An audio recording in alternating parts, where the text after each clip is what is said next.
Hello, everyone, and welcome back to Nightmare Narratives. I can picture some of you already in bed, maybe some of you just getting home from work. Wherever you are, whatever time it is, I'm glad you're here. If this helps you relax or sleep, please like and subscribe. It means a lot. Now let's get you comfortable, and I'll tell you tonight's story.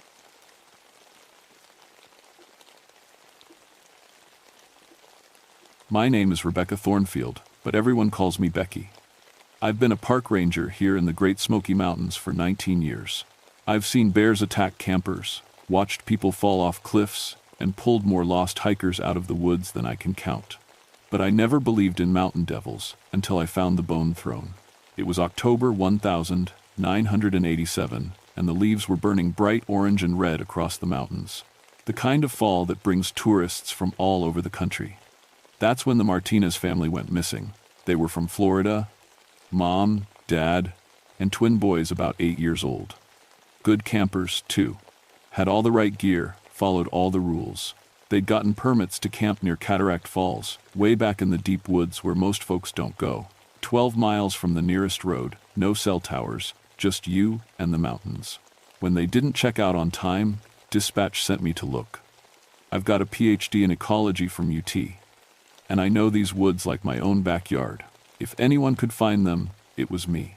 I grabbed my radio, GPS, and bear spray, then headed up the old logging road in my truck. The Cherokee used to call this area the place where spirits dwell. I always figured that was just old stories. The kind of thing you tell tourists to make the mountains sound more mysterious. Should have listened to those old stories. The trail to Cataract Falls winds through some of the oldest trees in the park. Hemlocks that were here before Columbus. The kind of quiet that makes you feel small. But as I hiked deeper, something felt wrong. I couldn't put my finger on it at first. Then I realized what it was. No birds, no squirrels chattering, no insects buzzing, nothing. Just the sound of my boots on the trail and my own breathing. I checked my watch. 3:47 p.m. Made a note in my logbook. Sometimes animals go quiet before storms, but the sky was clear. Their campsite was 2 miles further up the hollow. When I found it, my blood went cold. 4 tents, set up in a perfect circle around a cold fire pit. Sleeping bags still rolled out neat and tidy. Food hanging properly in the bear cables. Coffee pot sitting on the camp stove like they'd just stepped away for a minute. But here's the thing that made my skin crawl. Their boots were lined up outside each tent, all pointing toward the center of the circle. Like they'd all walked out of their shoes at the exact same time, all facing the same direction. I called it in on my radio, but got nothing but static. GPS was acting weird too, showing readings that put me 1,000 feet higher than I knew I was. Even my compass was spinning like a carnival ride. I took pictures of everything, bagged some evidence, then started looking for tracks. Found them about 50 yards from camp, heading deeper into the woods. But these weren't normal footprints. They were huge, 18-inch stride, and they had 6 toes. The tracks led toward an old Cherokee burial ground I knew about. Park Service kept it quiet, out of respect. But local folks had been leaving tobacco and small offerings there for generations. Said it kept the old spirits happy. As I followed the tracks, the woods got darker, thicker. The hemlocks grew so close together they blocked out most of the sky. And that smell hit me, sweet decay mixed with pine. Like something had died and was slowly rotting under all those pretty fall leaves. That's when I heard it. Low and deep, coming from 3 different directions at once. Not quite a roar, not quite a scream, something that made every animal instinct in my body scream, run. Instead, I did what rangers do. I radioed for backup and kept going. Big mistake. By the time Bill McKenzie reached my location, the sun was getting low. Bill was a senior ranger, 25 years in the park, and about the only person I trusted completely in these mountains. He brought dogs and a portable radio booster.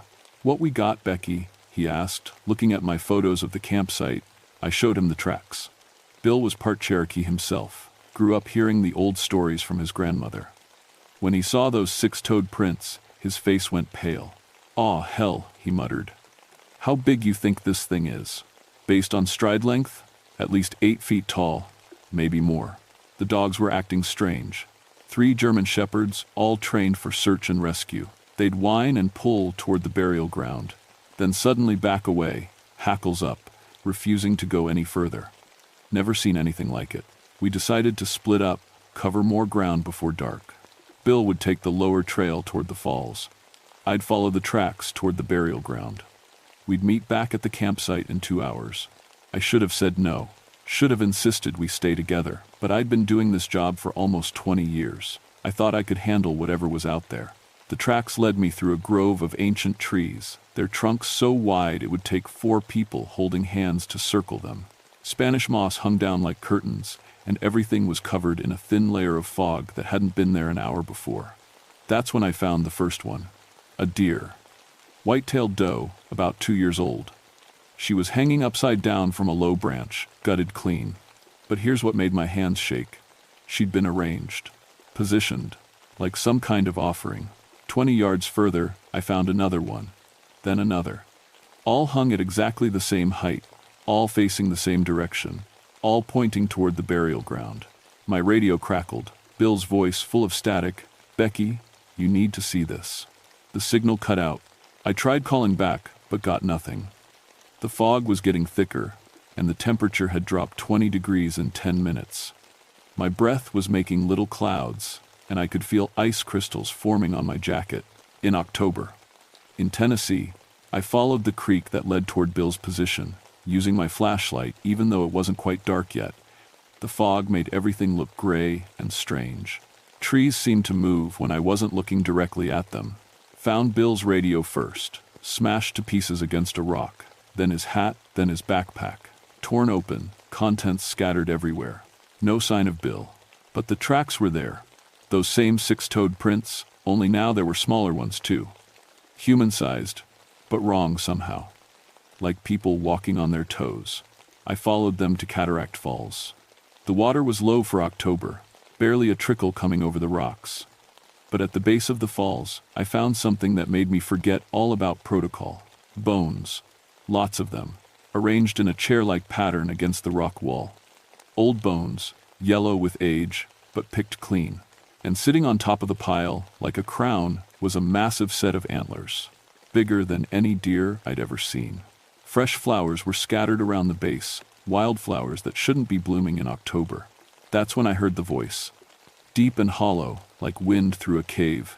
"You shouldn't have come here, daughter of thorns." I spun around, flashlight beam cutting through the fog. Nothing there, just shadows and mist. "The Martinez family," I called out, trying to keep my voice steady. "Where are they?" Laughter echoed from everywhere and nowhere. Then silence. My flashlight flickered and died. In the darkness, I could hear something moving. Something big, crashing through the underbrush. Getting closer, I ran, stumbled through the fog, using the sound of running water to guide me back toward the trail. Behind me, that horrible laughter followed. And footsteps. Heavy ones. Gaining ground. Branches whipped at my face. Roots tried to trip me. The fog seemed to push against me like thick soup. But somehow, I made it back to the Martinez campsite. Bill was there, sitting by their cold fire pit. His back to me. "Bill," I gasped. "Thank God. We need to get out of here. Radio for help." He didn't move. "Bill?" I walked around to face him. His eyes were gone, just empty sockets, black in the moonlight. His mouth was open in a silent scream, but he was still breathing.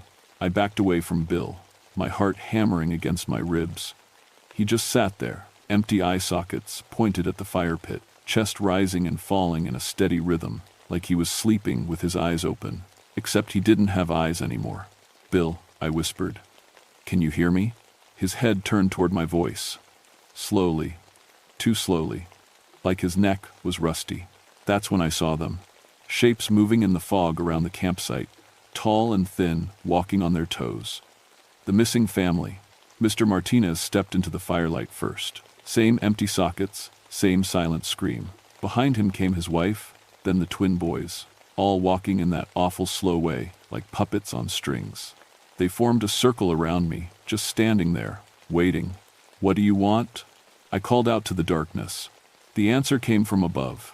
Something was perched in the big oak tree over the campsite. I could see its outline against the stars. Massive, with that crown of antlers spreading 10 feet across. "This is my hollow," it said in that voice like wind through caves. "My sacred place. Your kind has forgotten the old agreements. It dropped from the tree and landed without a sound. 12 feet tall, easy, covered in bark-like skin that seemed to shift and move in the moonlight. Those yellow eyes burned like lanterns in a skull that was part human, part deer, part something else entirely. The Hollow King, the Cherokee knew, it continued. They brought offerings, tobacco, food, respect. But your people come with their loud machines and bright lights. They take and give nothing back. I tried to think. My training kicked in. When dealing with aggressive wildlife, you stay calm, make yourself small. Back away slowly. But this wasn't wildlife. I'm sorry, I said. I didn't know. No one told me about the agreements. It laughed. Not the horrible echo from before, but something sadder. Almost human. 19 years you've walked my woods. 19 years of permits and rules and regulations. But you never asked permission from the one who was here first. The puppet people started moving closer. Bill reached out toward me with fingers that bent the wrong way. What happened to them? They're mine now. Their eyes see what I want them to see. Their feet walk where I want them to walk. They're part of the forest forever. I felt my back hit a tree. Nowhere left to run. The Cherokee elder in town, I said desperately. She still brings offerings, doesn't she? Mrs. White Dove. She knows the old ways. The Hollow King tilted its massive head. You know Sarah White Dove? She helped me once. When I was new here. Taught me which plants the bears eat, which trails flood in spring. She said the mountains remember everything. For a moment, the puppet people stopped moving. Even Bill's empty face turned toward the Hollow King. Sarah remembers, it said slowly. She brings tobacco every new moon, asks permission before she gathers medicine plants. She knows the price of taking from the sacred places. I want to know too, I said. Teach me. I'll make sure others know. No more camping here without permission. No more taking without giving back. The Hollow King stared down at me with those burning eyes. I could smell it now, earth and rot and growing things. The smell of the forest floor after rain. You would do this? Become a guardian instead of just a ranger?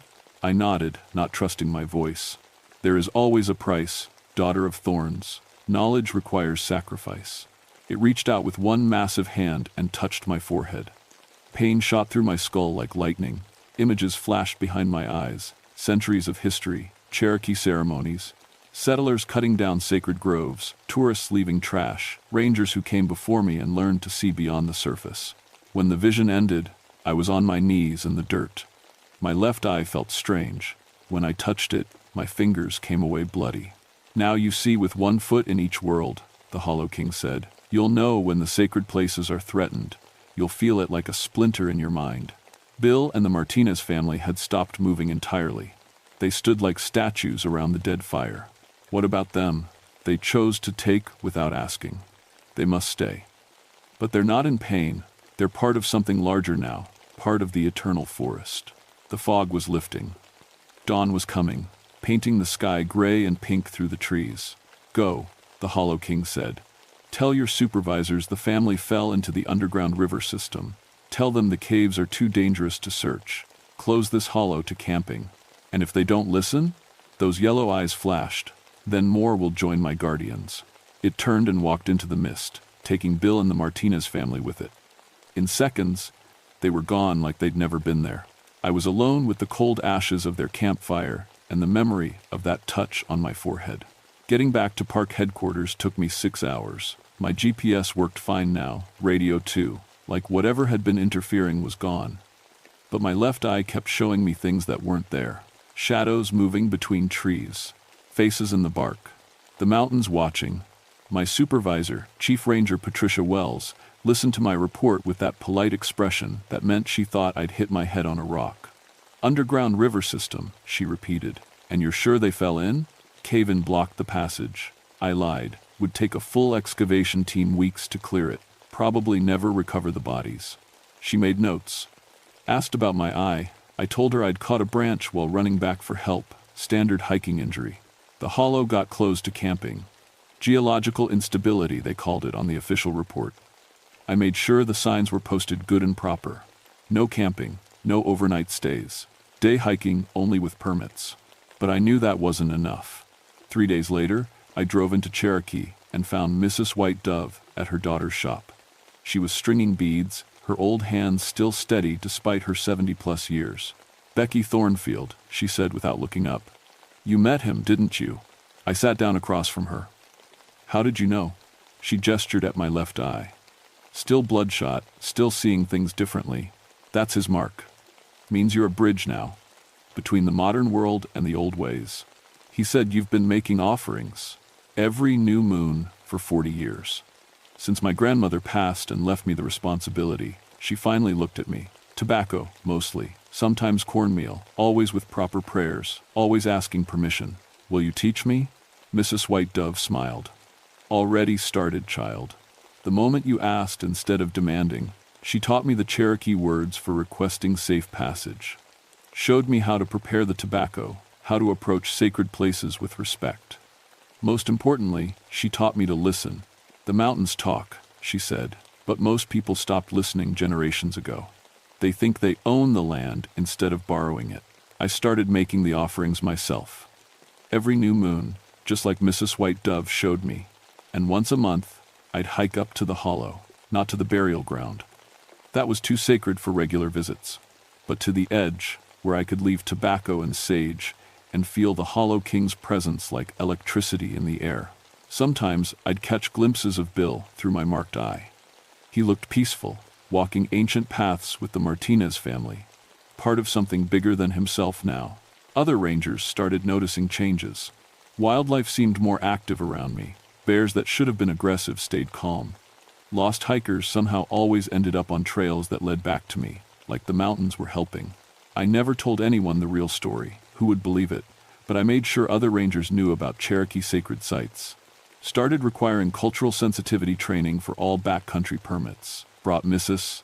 White Dove in to teach proper protocols for the old burial grounds.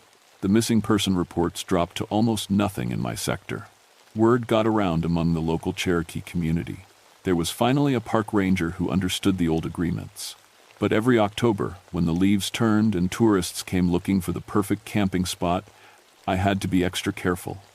That's when the Hollow King grew restless. When the boundary between worlds got thin. That was 37 years ago. I retired from the Park Service in 2019, but I still make the offerings, still keep watch. My left eye never went back to normal. Doctors call it nerve damage from the branch that hit me. But I know better. Through that eye, I can see the Hollow King's realm overlapping with ours. The sacred places glow with soft light. The spirits of the land move like smoke between the trees. And sometimes, in the deepest woods, I catch sight of my old partner Bill, still walking his eternal patrol. The Park Service has changed a lot over the years. New technology, new procedures. But they still ask me to consult on backcountry incidents, especially when campers go missing in the old-growth areas. Most of the time, it's simple stuff. People getting turned around, following game trails instead of marked paths. But sometimes I have to make the drive up to Cherokee, buy tobacco from Mrs. White Dove's granddaughter, Sarah, passed in 2003, may she rest in peace, and have a conversation with something that was old when the first Cherokee walked these mountains. The agreement still holds. Respect the sacred places, ask permission, give offerings, and the mountains will keep you safe. But try to take what isn't freely given, camp where you shouldn't, disturb what should be left alone. Well, the forest has many guardians now. 3 weeks ago, a family from California went missing near Cataract Falls. Their permits were for a different area entirely, but they'd decided to explore on their own. By the time I got the call, they'd been missing for 2 days. I found their campsite arranged in a perfect circle, boots pointing toward the center, 6-toed tracks leading toward the burial ground. The Hollow King is patient, but he's not forgiving, and the forest remembers everything. If you ever find yourself camping in old-growth wilderness, especially here in the Smokies, remember this: you're never alone out there. The mountains are watching, the trees are listening, and some guardians have been keeping watch a lot longer than any park ranger. Leave offerings of tobacco if you know how. Ask permission before you take so much as a wildflower.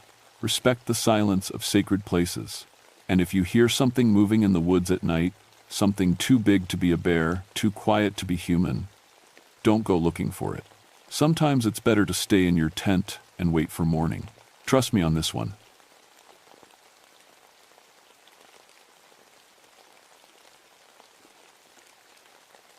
My name is Danny Mountainheart, and I've been a park ranger at Monongahela National Forest for 16 years. In all that time, I've handled over 200 climbing accidents on these West Virginia cliffs. Broken bones, heart attacks, equipment failures, you name it, I've seen it. But I never believed in banshees until I heard them calling names from the rocks. Let me tell you about Seneca Rocks. These aren't your ordinary cliffs. They shoot straight up 900 feet from the valley floor, made of sandstone that's older than dinosaurs. The Tuscarora Formation, we call it 440 million years old. On a clear day, you can see these white limestone towers from 20 miles away. The local Seneca Indians used to come here for vision quests. They called this place where the screaming winds live. I always figured that was just about the weather. These cliffs create their own wind patterns, sudden updrafts that can knock you sideways without warning. Makes sense that ancient people would think spirits lived here. I got into this job after my army days, did 2 tours overseas, came back looking for something that mattered. Found it in these mountains. There's something pure about helping people who push their limits on real rock. These aren't gym climbers. The folks who come to Seneca are serious.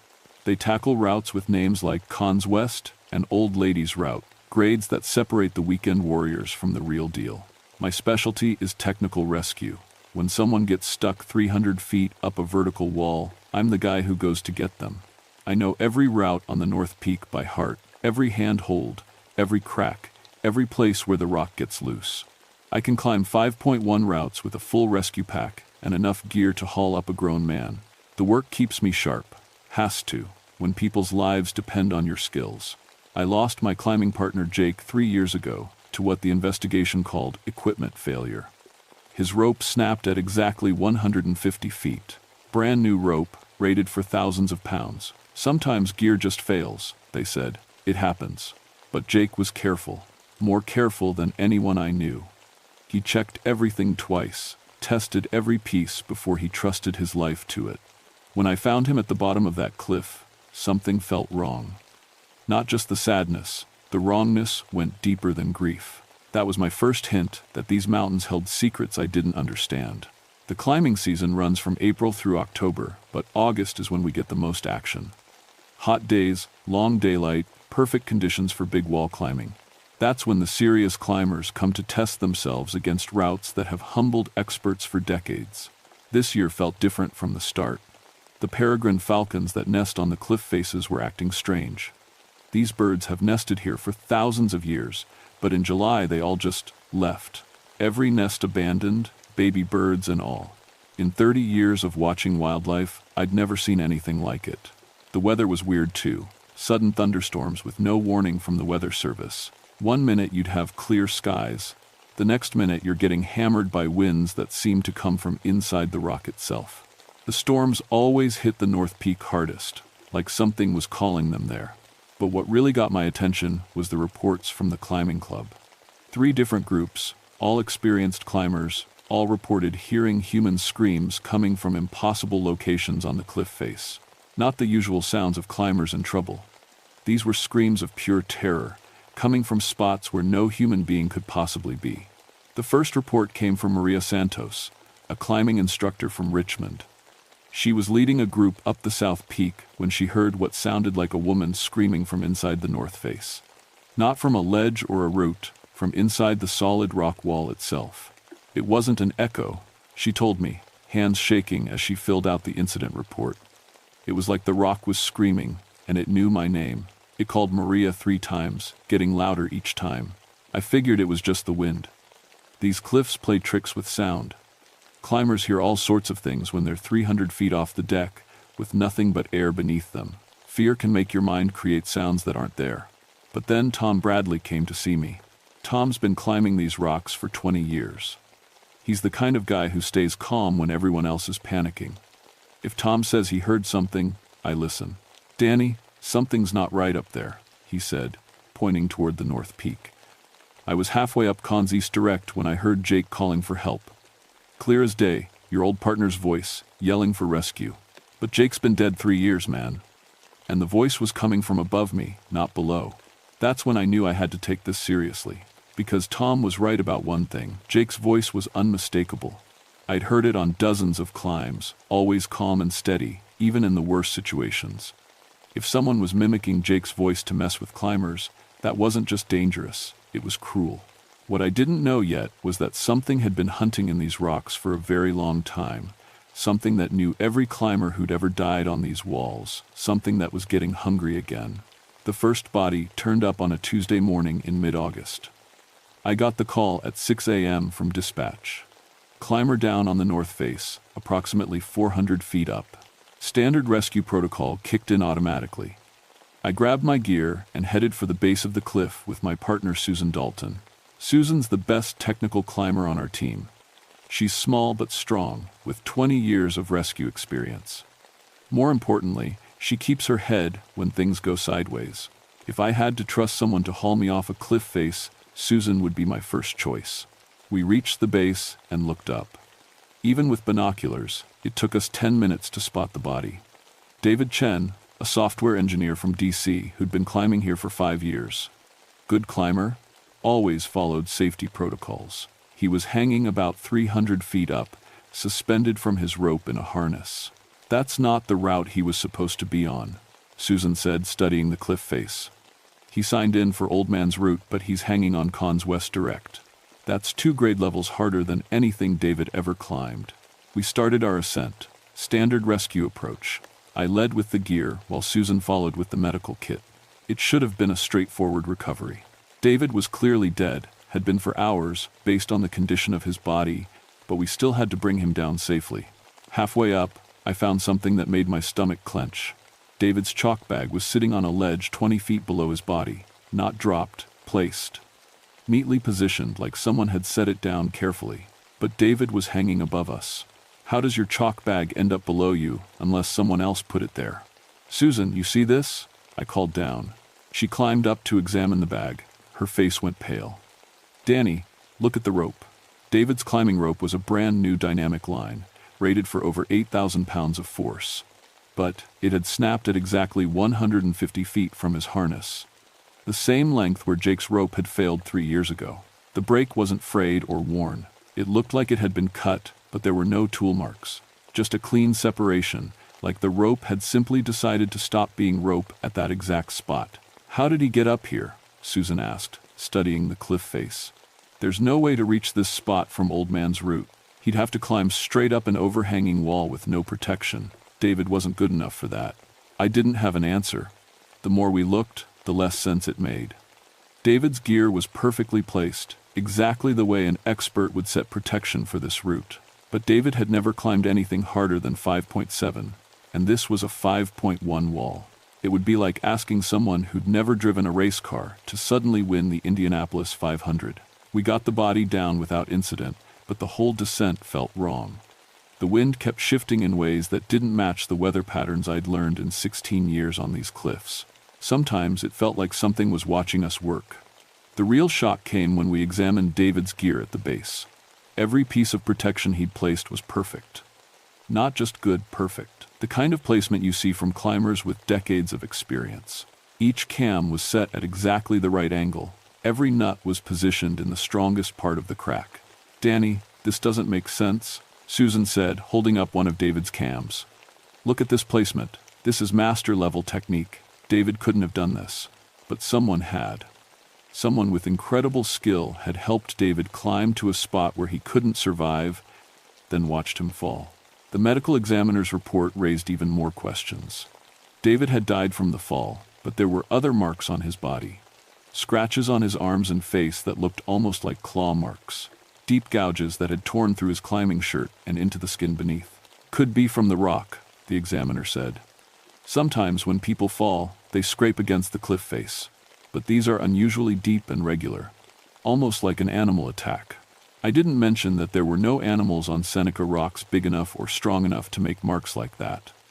The largest predators in the area were bobcats, and they don't climb vertical cliff faces. 3 days later, we found the second body. Sarah Mitchell, a nurse from Pittsburgh, and an experienced traditional climber. She was discovered hanging upside down from her rope, suspended about 200 feet up the Grand Traverse. But here's the thing.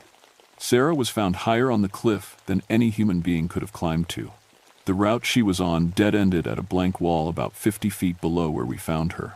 "It's impossible," Susan said, staring up at Sarah's body through the binoculars. "There's no way to reach that spot. It's a completely smooth wall, with no cracks, no holds, nothing. You'd need to fly to get there." This time, the rope hadn't broken. Sarah was still attached to her climbing line, which stretched down the cliff face to her last piece of protection. But the rope was tangled in ways that defied physics. It was twisted around outcroppings that were 10 feet away from the main climbing line, wrapped through cracks that were too small for a human hand to reach. When we reached Sarah's body, I found something that made my blood run cold. Scratched into the rock next to where she hung was a single word: Danny. Not carved with a tool, scratched, like someone had dragged their fingernails across solid stone hard enough to leave permanent marks. The letters were 3 inches deep in sandstone that takes thousands of years to erode naturally. "Susan, tell me you see this too," I said, pointing to the scratches. She stared at the marks for a long time before answering. "I see it, but I don't understand it. Who could scratch letters in solid rock? And why would they know your name?" That night, I couldn't sleep. I kept thinking about Jake's accident 3 years ago, about the way his rope had snapped at exactly the same length as David's, about the perfect gear placements that David couldn't have made, about Sarah hanging in a spot no climber could reach, and about my name scratched into the stone like a message. The next morning brought the third body, and that's when I knew we were dealing with something that wasn't human. Marcus Webb was a mountain guide from Colorado, the kind of climber who'd done big walls all over the world. El Capitan, the Eiger, peaks in the Himalayas. Marcus had climbed them all. If anyone could handle the technical challenges of Seneca Rocks, it was him. We found him on Thursday morning, and the sight made Susan throw up right there on the cliff face. Marcus was embedded in the rock wall. Not hanging from it, not lying against it, embedded. His body was somehow pushed into the solid stone face of the North Peak, like someone had pressed him into wet concrete that had then hardened around him. Only his head and one arm were sticking out from the cliff face. "This isn't possible," Susan kept saying, as we rappelled down to examine the body. "Rock doesn't work this way. You can't push a person into solid stone." But there he was. The sandstone around Marcus looked normal. No cracks, no signs of disturbance. It was as if he had always been part of the cliff face, like a fossil that had somehow appeared overnight. The worst part was his expression. Marcus died terrified, his face frozen in a scream of absolute horror. His eyes were wide open, staring at something only he could see. His mouth was stretched so wide it looked like his jaw had been dislocated. I'd seen plenty of climbing accident victims, but this was different.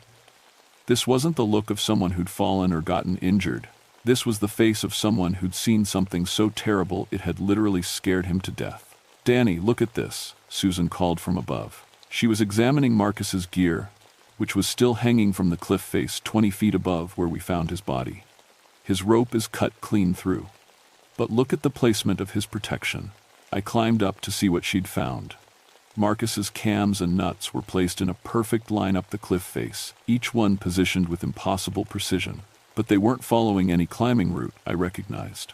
Instead, they formed a straight vertical line that led directly to a blank section of wall with no holds or cracks. "It's like he was being guided," Susan said quietly. "Like something was showing him exactly where to place his gear, leading him up to that spot." The gear placements were so perfect they looked almost decorative, like someone had been creating a pattern in the rock face.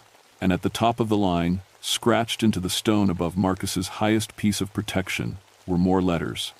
"Come higher." That afternoon, I called in the state police. This was beyond Park Service jurisdiction. 3 expert climbers don't die in impossible ways by accident. Someone or something was killing people on my mountain, and I needed help figuring out what.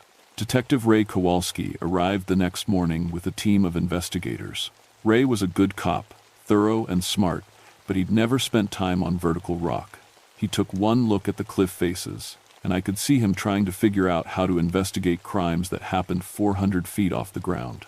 "Walk me through this, Danny," he said, studying photographs of the 3 victims. "You're telling me these people died in ways that violate the laws of physics?"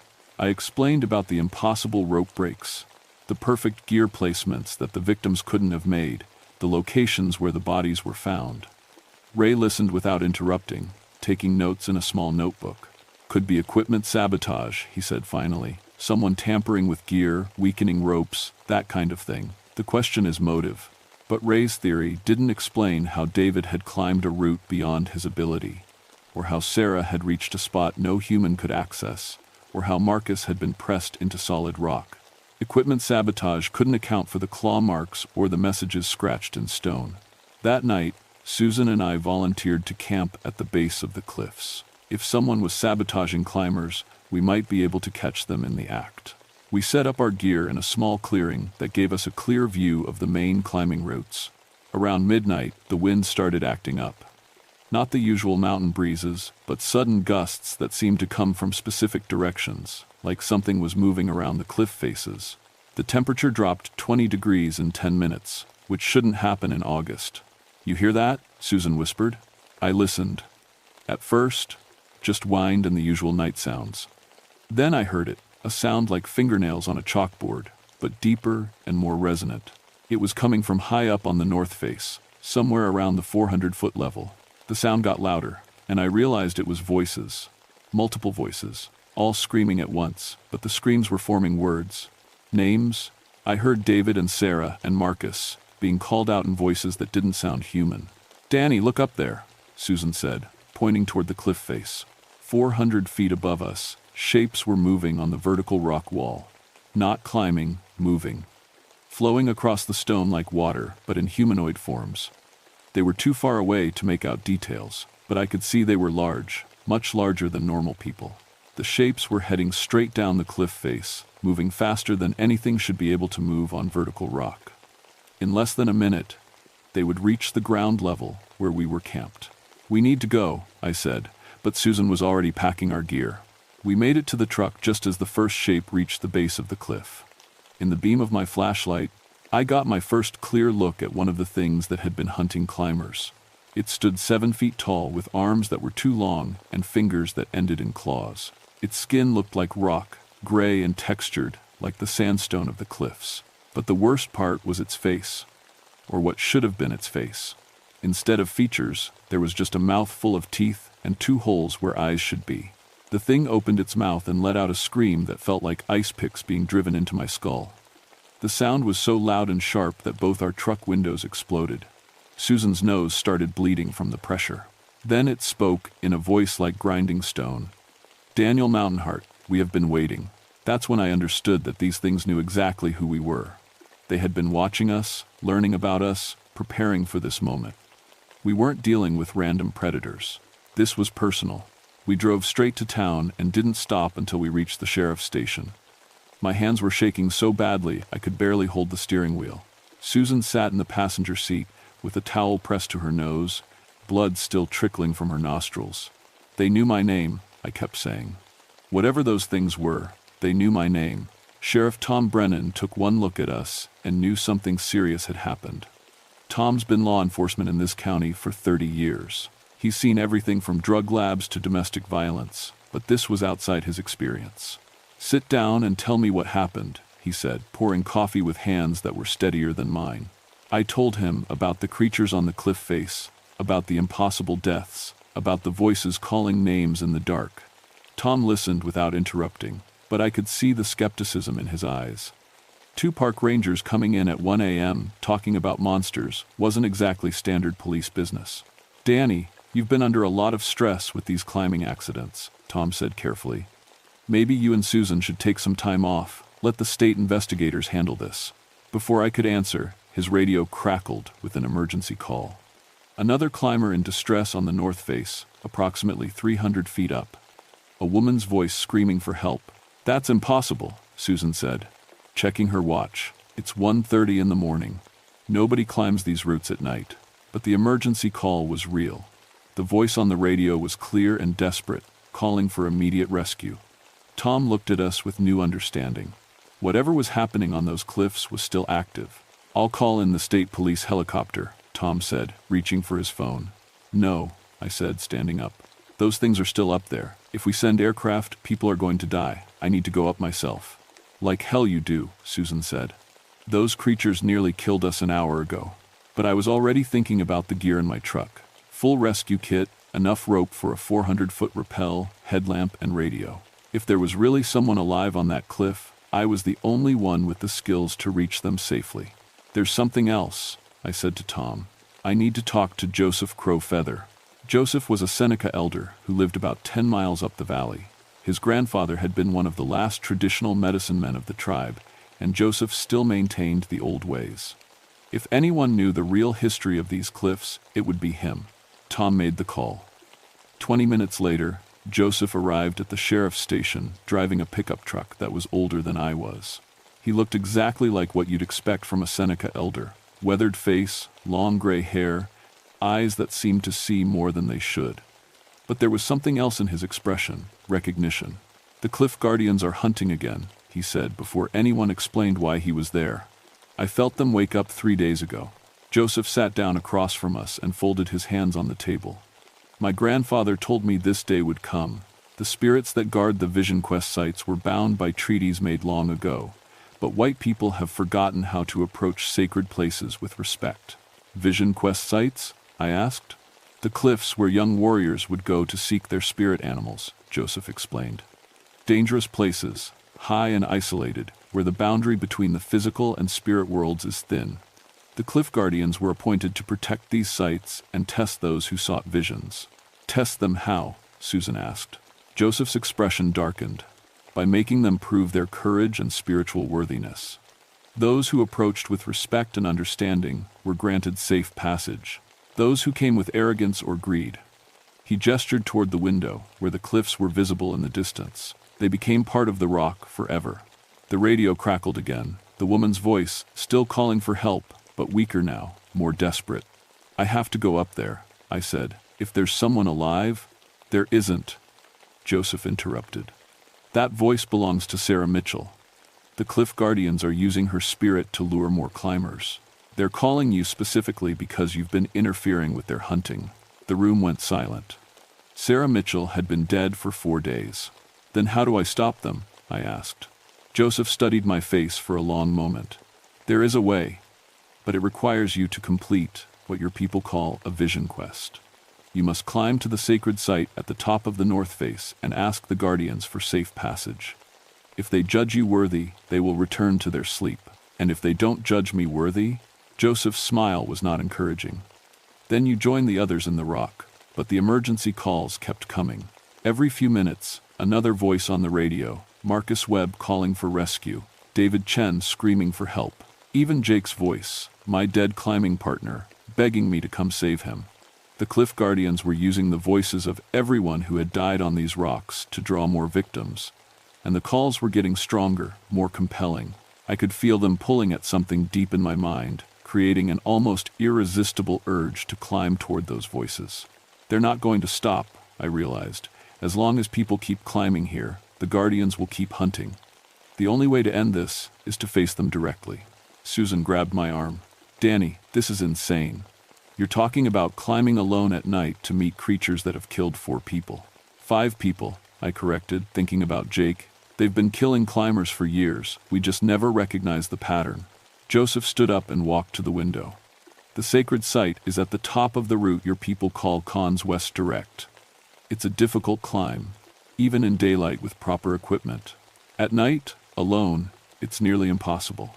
"Nearly," I said, "but not completely." Joseph nodded slowly. "If you choose this path, you must follow the old protocols. No artificial light above the halfway point. The Guardians see this as disrespectful. No metal gear in the final 100 feet, only natural protection. And you must carry an offering." "What kind of offering?" "Something that represents your connection to this place. Something that shows you understand the sacred nature of what you're doing." I knew immediately what I had to bring. Jake's climbing harness, the one he'd been wearing when he died. I'd kept it all these years, unable to throw it away. If the Cliff Guardians wanted to judge my worthiness, they could start by understanding what these mountains had already cost me. An hour before dawn, I stood at the base of the north face with Joseph's blessings and the weight of Jake's harness in my pack. The emergency calls had stopped, but I could feel eyes watching me from high above.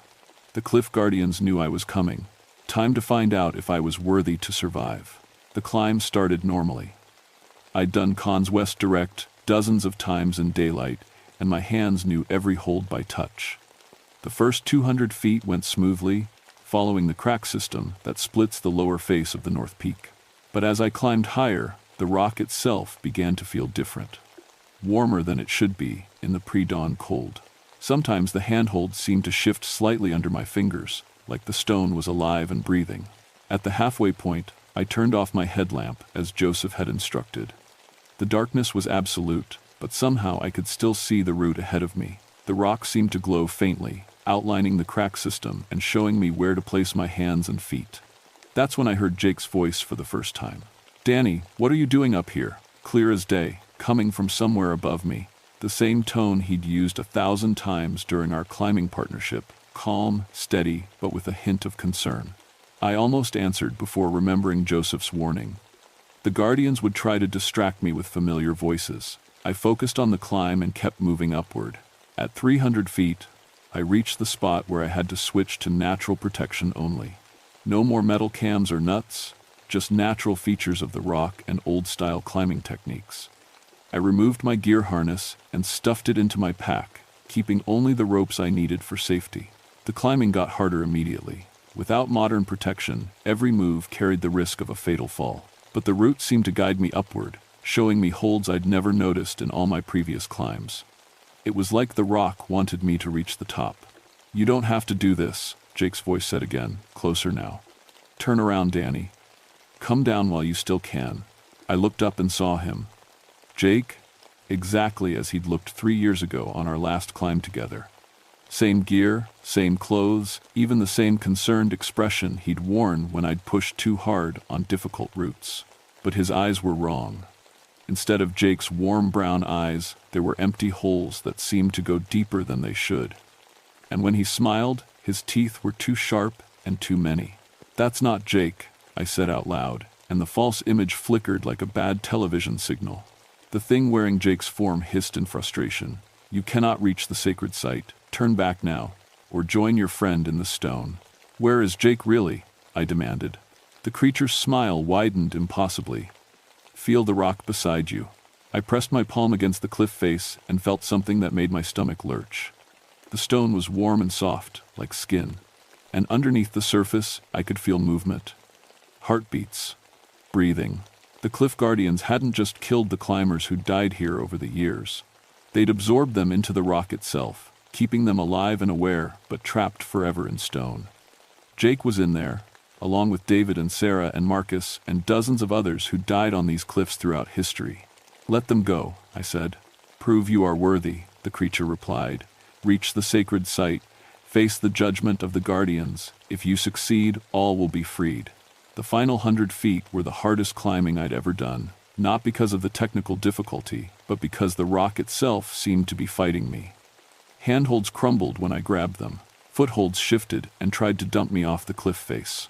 The wind howled with voices of all the trapped climbers, begging me to turn back before it was too late. But I kept climbing, driven by the knowledge that Jake and all the others were counting on me. Whatever the cliff guardians wanted to see in me, whatever test they had planned, I had to pass it. I reached the top of the north face just as the sun came up over the valley. The sacred site was a small, flat area about 20 feet across, surrounded by standing stones that I'd never noticed from below. In the center of the circle was a fire pit with ashes that looked fresh, as if someone had been maintaining it for centuries. 3 figures stood waiting for me. They were shaped like humans, but made of living stone, their faces ancient and stern. These were the true cliff guardians, not the creatures that had been hunting climbers below. These beings radiated power and intelligence that made me feel like an insect in their presence. Daniel Mountainheart, the center figure, spoke without moving its lips. The words formed directly in my mind. "You have climbed to the sacred site. State your purpose." I pulled Jake's harness from my pack and held it out. "I've come to ask for the freedom of those you've trapped in the stone. They climbed here without understanding the sacred nature of this place. Their ignorance doesn't deserve eternal punishment." The 3 guardians examined Jake's harness with eyes that saw more than the physical object. They were reading the history contained in the worn nylon and metal buckles. Every climb Jake and I had shared, every moment of trust and partnership, Every time we'd kept each other safe on the rock. "You offer yourself in their place?" the guardian asked. "If that's what it takes." The guardians spoke among themselves in a language that sounded like wind through stone. Finally, the center figure nodded. "Your offering is accepted. Not your life, but your service. You will become the bridge between the climbers and the sacred places. You will teach them to approach with respect, and we will allow safe passage to those who prove worthy." The guardian reached out and touched my forehead with a finger made of stone. The contact sent images flooding into my mind. The true history of Seneca Rocks, the centuries of spiritual seekers who had climbed here safely because they understood what they were doing. The gradual corruption as recreational climbers began treating the cliffs as a playground instead of a sacred site. "Go," the guardian commanded. "Teach your people the old ways, or we will resume hunting." I rappelled down from the sacred site as the sun rose higher, and when I reached the 400-foot level, I saw them. Jake and David and Sarah and Marcus, stepping out of the cliff face like they were walking through a doorway. They looked confused but alive, real and solid again. "Danny," Jake said, staring at me in bewilderment. "How long was I?" "The last thing I remember is falling, and then everything went dark." The others were equally disoriented, with no memory of being trapped in the stone. As far as they knew, they'd just had climbing accidents and somehow survived. The medical explanations for their recoveries made no sense, but nobody questioned miracles too closely. That was 6 months ago.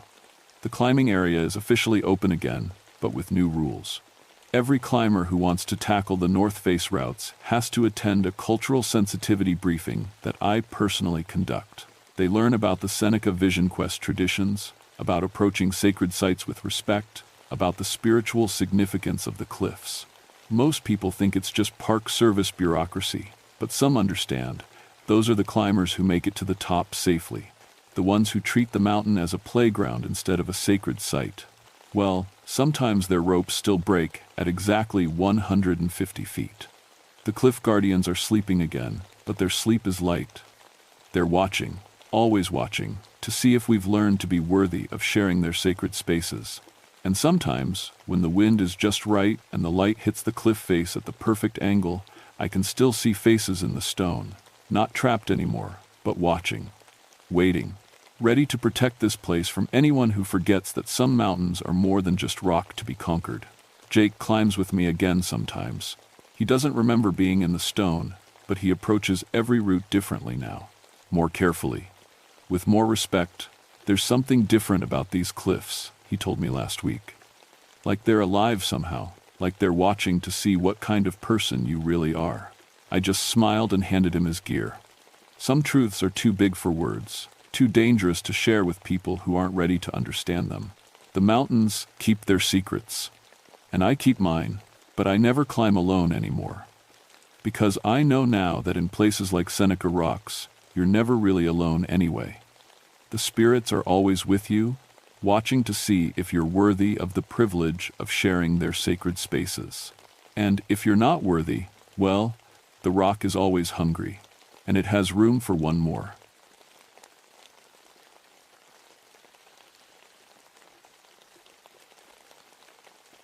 My name is Margaret Ironwood, but everyone calls me Maggie.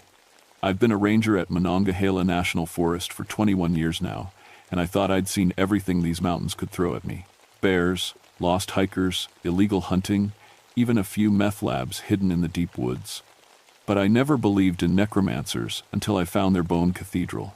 It was November 1979, and the first real cold snap had hit Dolly Sod's wilderness. The plateau sits high up in the mountains of West Virginia, where the wind cuts through you like a knife, and the stunted trees look like they're always reaching for help. Most folks avoid the area once winter starts, but that's exactly when I love it most. The silence up there is so complete, you can hear your own heartbeat. I've got a PhD in Appalachian history, spent years studying Civil War battlefields before I became a ranger.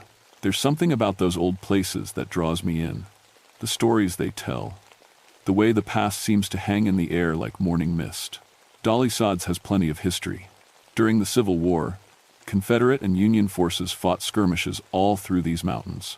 The 14th West Virginia Infantry lost 14 men in one battle near Breathed Mountain in November 1863. Their bodies were buried in a mass grave, unmarked and forgotten.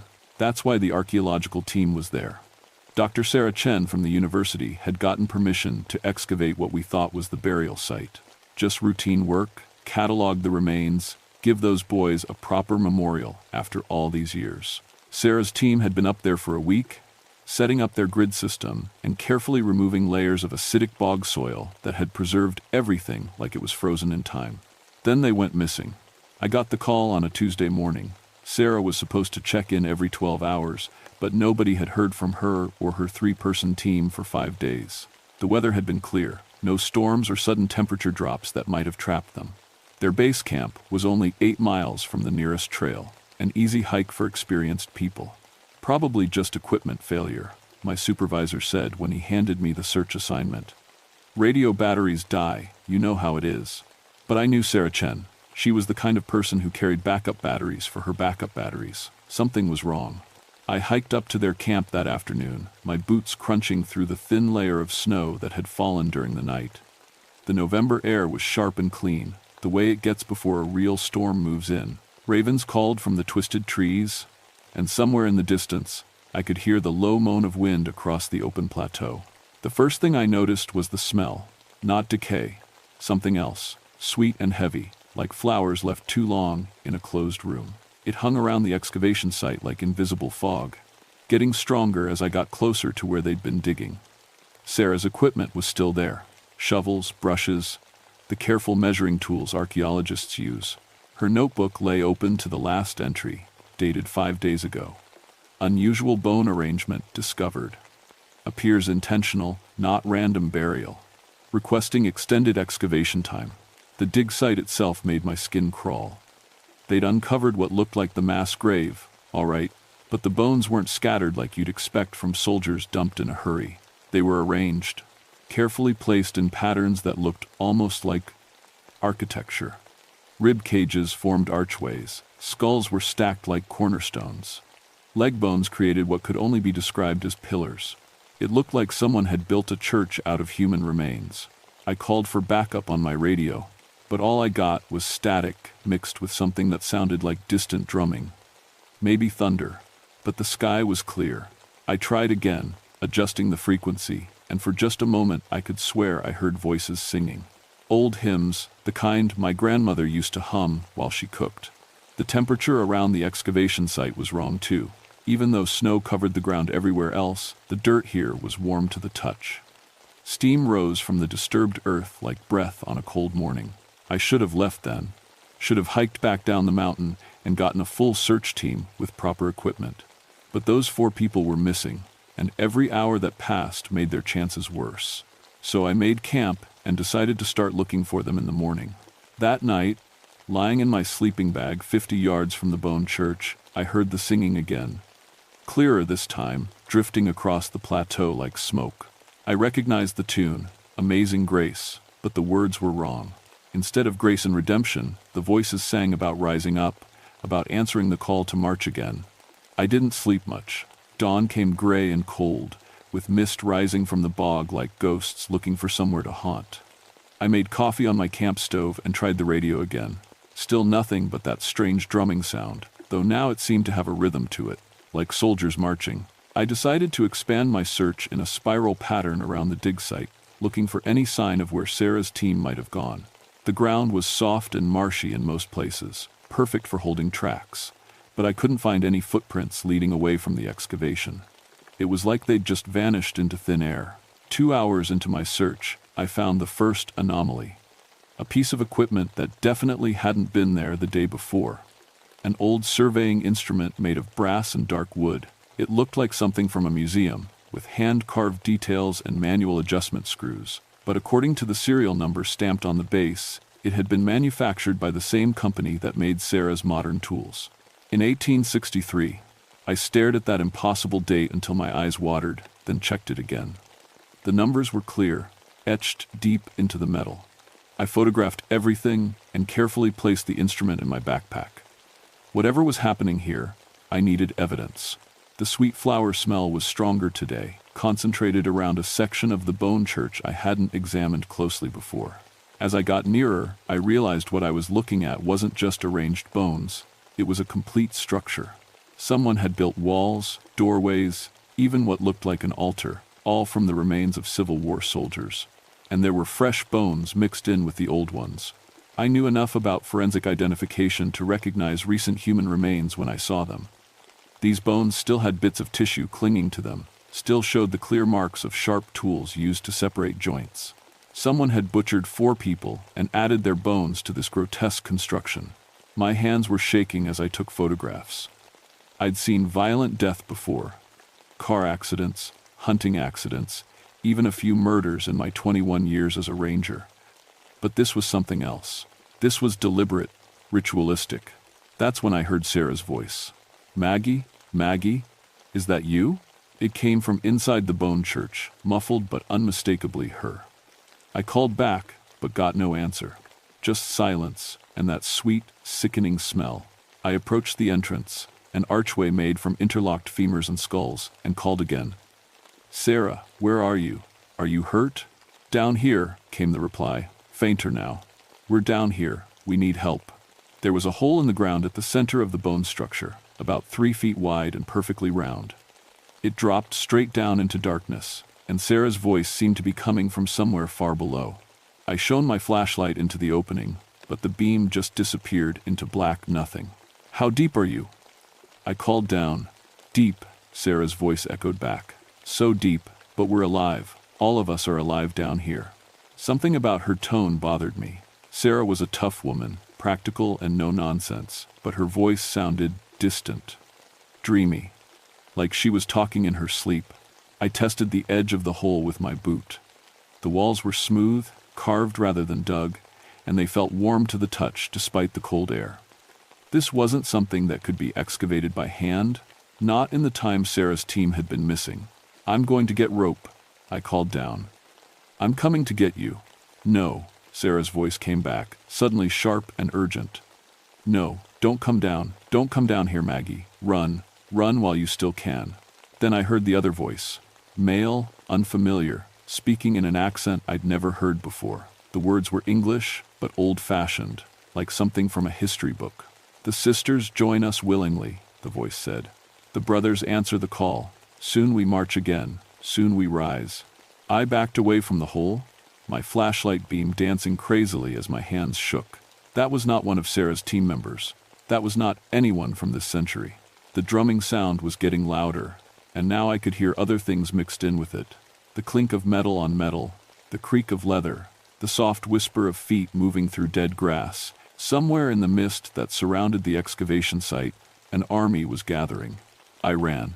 Behind me, Sarah's voice called out one more time, but now it sounded different. Pleased. Satisfied. "Thank you for coming, Maggie," she said. "We've been waiting for you." I didn't stop running until I reached my camp, and even then, I couldn't catch my breath. My hands were shaking so badly I could barely work the radio controls, but I had to try to get word out. People needed to know what was happening up here. The radio crackled to life, and for a moment I thought I had a clear signal. Then, the voices started coming through the speaker. Dozens of them, all talking at once in that same old-fashioned accent I'd heard from the hole. "Company, attention. Form ranks. Fix bayonets. For the glory of the cause." I switched frequencies, but the voices followed me. Men calling orders, singing battle hymns, reciting what sounded like military roll call. The names they called were from another time. Jeremiah, Ezekiel, Obadiah, good biblical names that parents gave their sons in the 1800s. Then I heard a new voice cut through the chaos, clear and commanding. "Ranger Ironwood," it said, "we know you're listening." I nearly dropped the radio. "Nobody should know my name, not out here," the voice continued. Patient and eerily calm. "You have found our sacred place. You have seen our great work. Now you must choose, join us willingly, or be taken by force." "Who is this?" I managed to say into the microphone. "What do you want?" "I am Captain Mordecai Blackwood, late of the Confederate States Army, and I have been waiting a very long time to complete my mission." Your friends understood. In the end, they saw the glory of what we're building here. The temperature around my camp began to drop. Not gradually, like evening coming on, but all at once, as if someone had opened a door to winter itself. My breath started coming out in puffs, and frost began forming on my equipment. The bones remember, Captain Blackwood's voice continued. They remember the pain of defeat, the shame of surrender. But death is not the end, Ranger Ironwood. Death is just another form of service. I switched off the radio and started breaking down my camp. Whatever was happening here was beyond my ability to handle alone. I needed backup, I needed equipment, and I needed to get off this mountain before dark. But as I stuffed my sleeping bag into its sack, I realized I wasn't alone anymore. They stood at the edge of the clearing like shadows given form. Soldiers in gray uniforms that were somehow both tattered and pristine. Their faces were pale as moonlight, their eyes dark as the hole I'd found in the bone church. Some carried muskets with bayonets fixed. Others held sabers that gleamed despite the overcast sky. They didn't move, didn't speak. They just watched me with the patience of the dead. I counted 12 of them, then 20, then stopped counting because more kept materializing from the mist. They formed a loose circle around my camp, close enough that I could see the details of their uniforms. Brass buttons with Confederate insignia, worn leather belts, boots that had walked through too many battles. The one in front stepped forward. He was tall and lean, with a carefully trimmed beard and the kind of bearing that spoke of command. A captain's bars gleamed on his collar. "Mordecai Blackwood," I whispered, and he smiled. "At your service, ma'am." Though I prefer my original rank, Major Blackwood, 14th Virginia Cavalry. I've had many long years to reflect on military strategy, you see. Many years to plan. "What do you want?" I asked, surprised that my voice sounded steady. "What any soldier wants," he replied. "To complete the mission, to serve the cause, to rise when called." He gestured toward the excavation site. "This place has power, Ranger Ironwood. Power that flows from sacrifice, from blood spilled in righteous battle. The bones of my men have been feeding that power for over a century." "Sarah's team," I said. "What did you do to them?" "I gave them purpose," Blackwood answered. "They came here seeking the past, and I showed them how the past can serve the future. Their bones have joined the foundation of our church. Their spirits have answered the call to arms." As if summoned by his words, 4 more figures stepped out of the mist. They wore modern clothes, hiking boots, fleece jackets, the kind of practical gear that archaeologists prefer. But their faces had the same pale, distant look as the Confederate soldiers. One of them was Sarah. "Hello, Maggie," she said, her voice that same dreamy tone I'd heard from the hole. "Isn't it wonderful? The past and present, united at last. No more separation between the living and the dead." I wanted to run, but the circle of soldiers had closed tighter. I wanted to scream, but my throat felt frozen. Instead, I did the only thing I could think of. I reached for my knowledge of history. "You lost," I told Blackwood. "The war's been over for more than 100 years. The Confederacy fell, slavery ended. You have no cause to serve anymore." His smile never wavered. "Causes change, Ranger Ironwood. But the need for soldiers, that's eternal. There are always wars to fight, always enemies to defeat. The living have grown soft, forgotten the glory of sacrifice. We remember, and soon we will teach them." The bone church began to glow with a pale, sickly light. The arranged bones hummed with energy, and I could feel something vast and hungry stirring beneath the ground. Whatever power Blackwood had been feeding with death and sacrifice, it was almost ready to be unleashed. "Your choice, ma'am," he said, raising his saber. "Join us willingly, and your death will be quick. Resist, and you'll spend eternity wishing you had surrendered." That's when I heard the sound of a helicopter approaching through the mountain passes. The sound of rotor blades cut through the supernatural stillness like salvation itself. I looked up to see a Forest Service chopper cresting the ridge, probably responding to my missed check-ins. The pilot wouldn't be able to land on the boggy plateau, but at least someone would know where I was. But as I watched, something impossible happened. The helicopter's engine noise changed, deepened, became the rhythmic pounding of drums and marching feet. The aircraft itself flickered like a mirage, and for a moment I could swear I saw a cavalry unit riding across the sky, their battle flags streaming in an otherworldly wind. "Time bends here," Major Blackwood said conversationally. Past and present flow together like tributaries feeding a river. That flying machine is real, but so is the cavalry charge your mind insists on seeing. Both exist. Both are true. The helicopter pilot's voice crackled over my radio, but it kept shifting between modern speech and Civil War-era commands. One moment, Ranger Ironwood, please respond, over. The next, forward the line, advance at the gallop. I realized then that Blackwood wasn't just raising the dead. He was warping reality itself, using the spiritual energy of this old battlefield to break down the barriers between what was and what is. The Bone Church wasn't just a monument. It was some kind of machine, powered by death and focused through ritual. A century of preparation, Blackwood continued, as if reading my thoughts. Every deer that died on this plateau, every bird that fell from the sky, every insect that crawled into the bog to die, all of it feeding the power we needed. The archaeologists were just the final components, the human sacrifice needed to activate our great work. Sarah stepped closer, her dead eyes reflecting the unholy light from the bone structure. It doesn't hurt, Maggie, she said. Death is just the beginning. We see so much more now. I backed toward the excavation site, partly because I was terrified, and partly because I was starting to form a desperate plan. If this power came from death and sacrifice, maybe it could be disrupted by giving the dead what they really wanted, peace. You talk about glory, I called to Blackwood, but you're just grave robbers, thieves who won't let these soldiers rest. His pale face darkened. These men died for honor. They deserve better than to rot forgotten in unmarked graves. They deserve proper burial, I shot back. They deserve to go home. For the first time since this nightmare began, I saw uncertainty flicker across the faces of the Confederate ghosts. These had been real men once, with families and homes and dreams beyond war. Maybe some part of them remembered what they'd lost. The 14th West Virginia Infantry, I continued, pulling facts from my research. Jeremiah Cooper, age 19, from a farm near Clarksburg. Ezekiel Morris, 22, left behind a pregnant wife. Obadiah Franklin, the youngest at 17, lied about his age to enlist. Several of the soldiers looked confused, as if they were trying to remember something important. Blackwood snarled and raised his saber. Enough.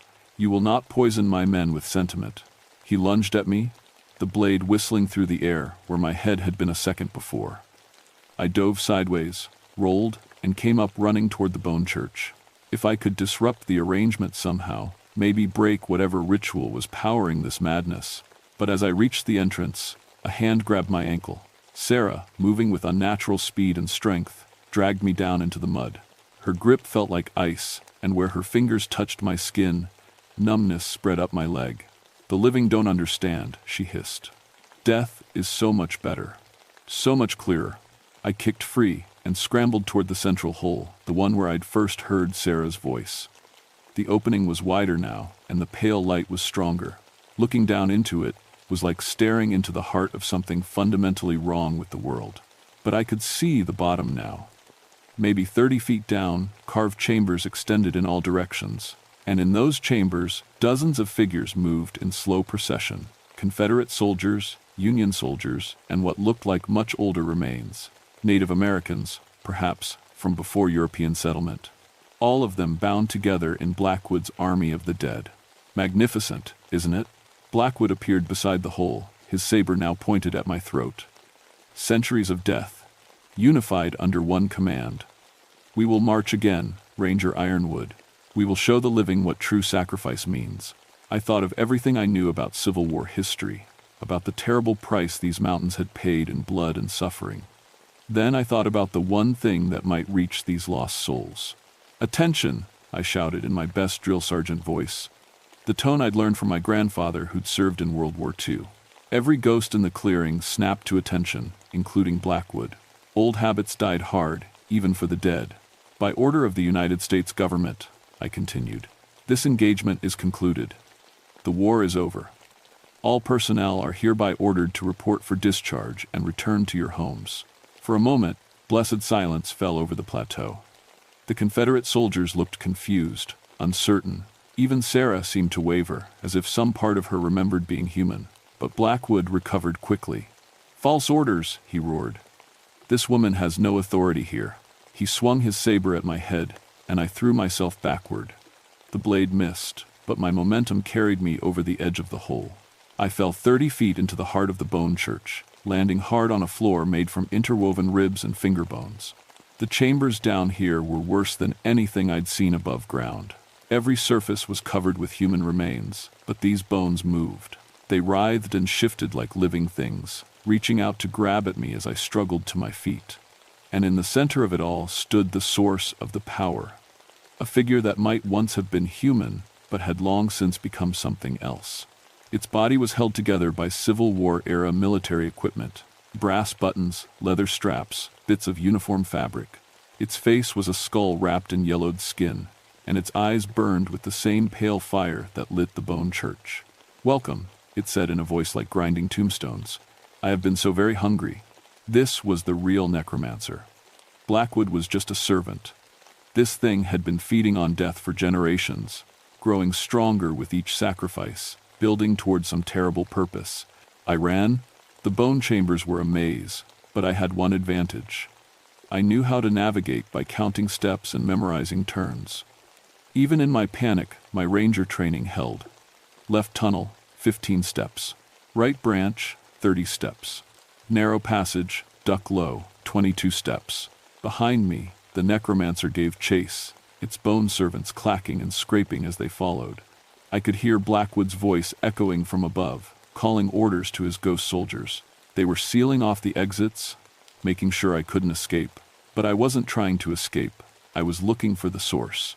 Every bit of supernatural power has an anchor in the physical world, something that channels and focuses the energy. For a necromancer this old, it would be something personal, something that connected it to its first taste of death. I found it in a chamber lined with the oldest bones I'd seen yet, Native American remains that predated any European settlement. In the center sat a wooden chest, rotted with age but still intact. Inside, wrapped in oiled leather, was a journal written in faded ink. The pages told the story of Ezra Whitmore, a spiritualist who'd come to these mountains in 1823. He'd been seeking to communicate with the dead, to prove that death was not the end. Instead, he'd found something that had been waiting in the bog for centuries, some ancient hunger that fed on the boundary between life and death. The journal's final entry was barely legible. "It has shown me such wonders. I will not age. I will not die. I need only feed it what it craves, and I will live forever to serve its purpose." Whitmore had become the necromancer, sustained by the power he fed with sacrifice. The Civil War had been a feast for him, so much death in one place, and now he was strong enough to expand beyond this mountain. I tore pages from the journal and used my lighter to set them ablaze. The effect was immediate. Screams echoed through the bone chambers, and I could feel the whole structure beginning to shake. The necromancer's power was tied to its origin story, and I was burning that connection. The creature itself appeared in the chamber doorway, no longer pretending to be human. It was a writhing mass of bones and rotted flesh, held together by centuries of malevolent will. "You cannot destroy me," it hissed. "I am eternal." "Nothing's eternal," I replied, setting fire to more pages. "Everything ends." The flames spread to the wooden chest, then to the oiled leather wrapping. The necromancer's scream became a roar that shook dust from the ceiling. Cracks appeared in the bone walls, and I could hear the sound of the structure collapsing above me. I ran again, this time toward the shaft of pale light that marked the central hole. The bone floor was falling apart beneath my feet, and chunks of the ceiling rained down as the necromancer's death throes brought down its cathedral. I reached the bottom of the shaft just as a pile of leg bones formed a makeshift ladder. Without thinking, I started climbing, driven by pure survival instinct. 20 feet up, 30, the sounds of destruction fading below me. I emerged from the hole to find the plateau quiet. The ghost soldiers were gone. The bone church was collapsing into itself, the carefully arranged remains finally allowed to rest. Even the sweet flower smell was fading, replaced by the clean scent of mountain air. But I wasn't alone. Sarah and her 3 team members stood near my abandoned camp, looking confused and frightened, but definitely alive. The necromancer's destruction had released them from whatever power had claimed them. "Maggie," Sarah said, her voice small and uncertain. "What happened?" I remember starting the excavation, and then, nothing. "How long have we been missing?"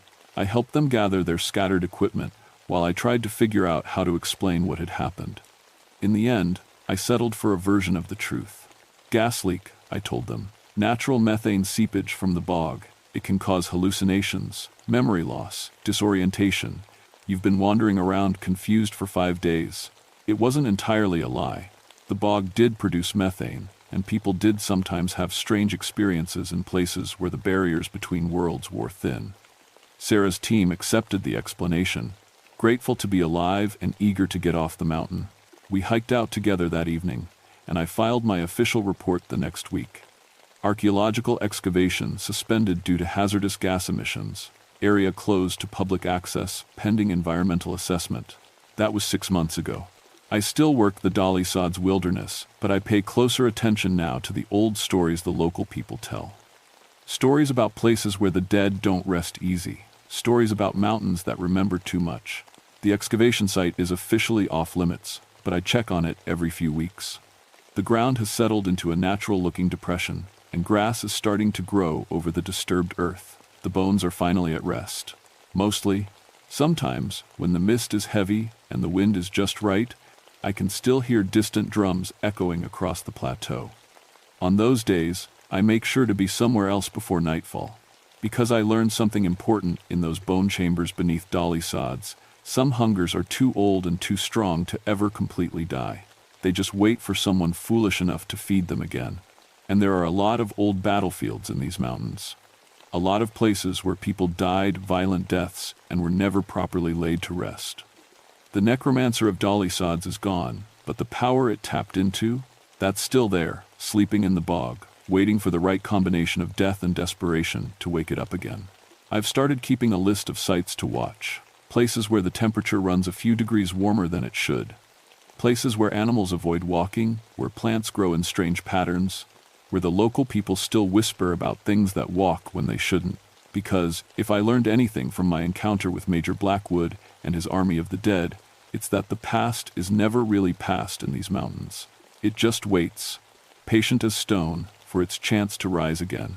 And next time, I plan to be ready.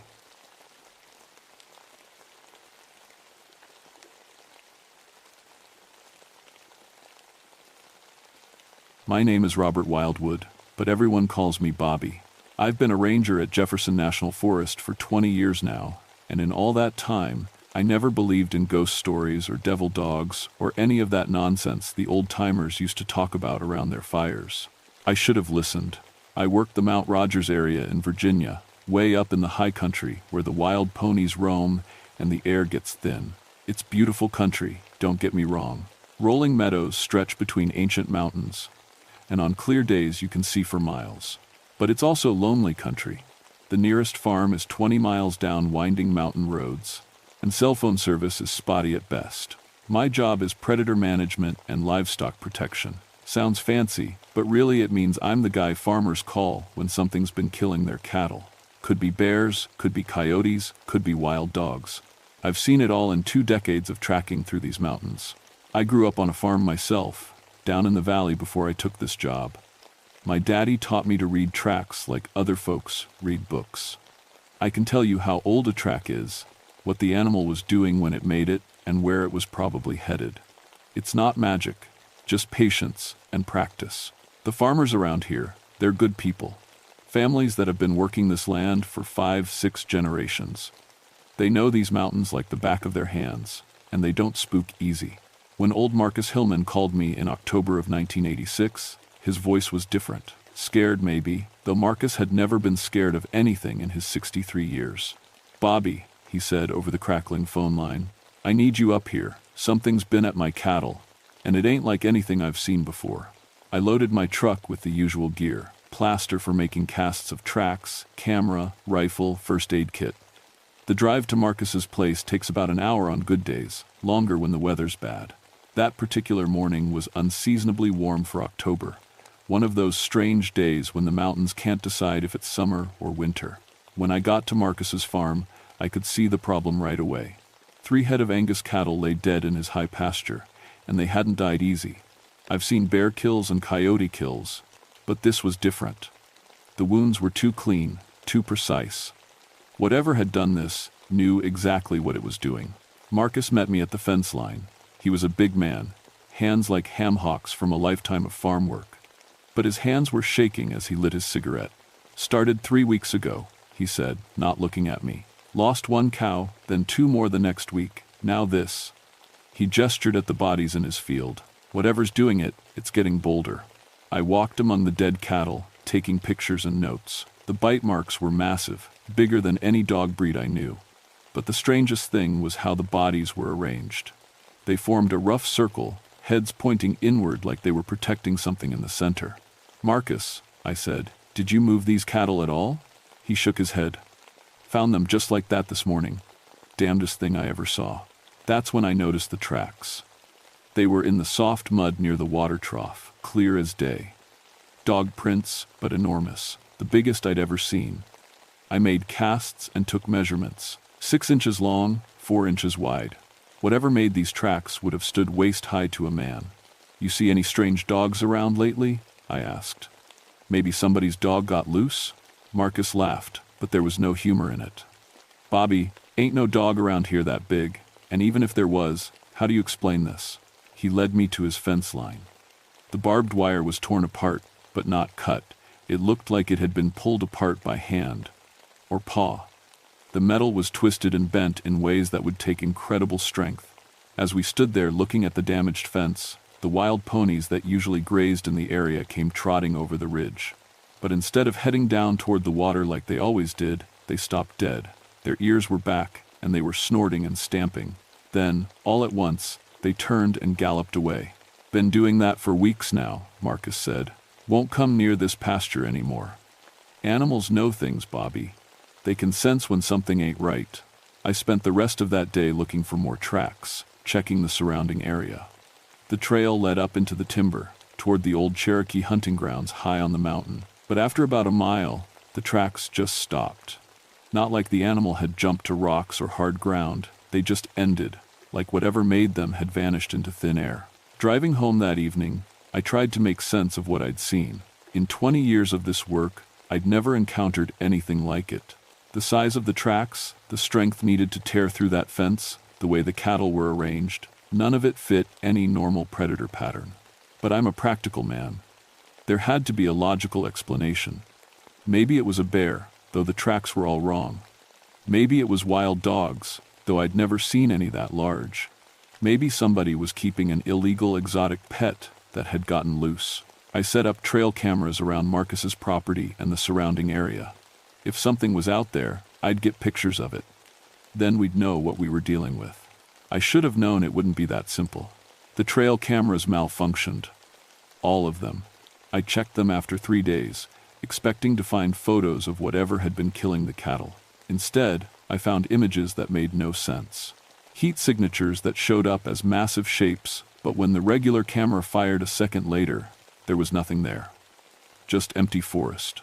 Dr. Rachel Ridgway from Virginia Tech's Wildlife Biology Department came out to help with the investigation.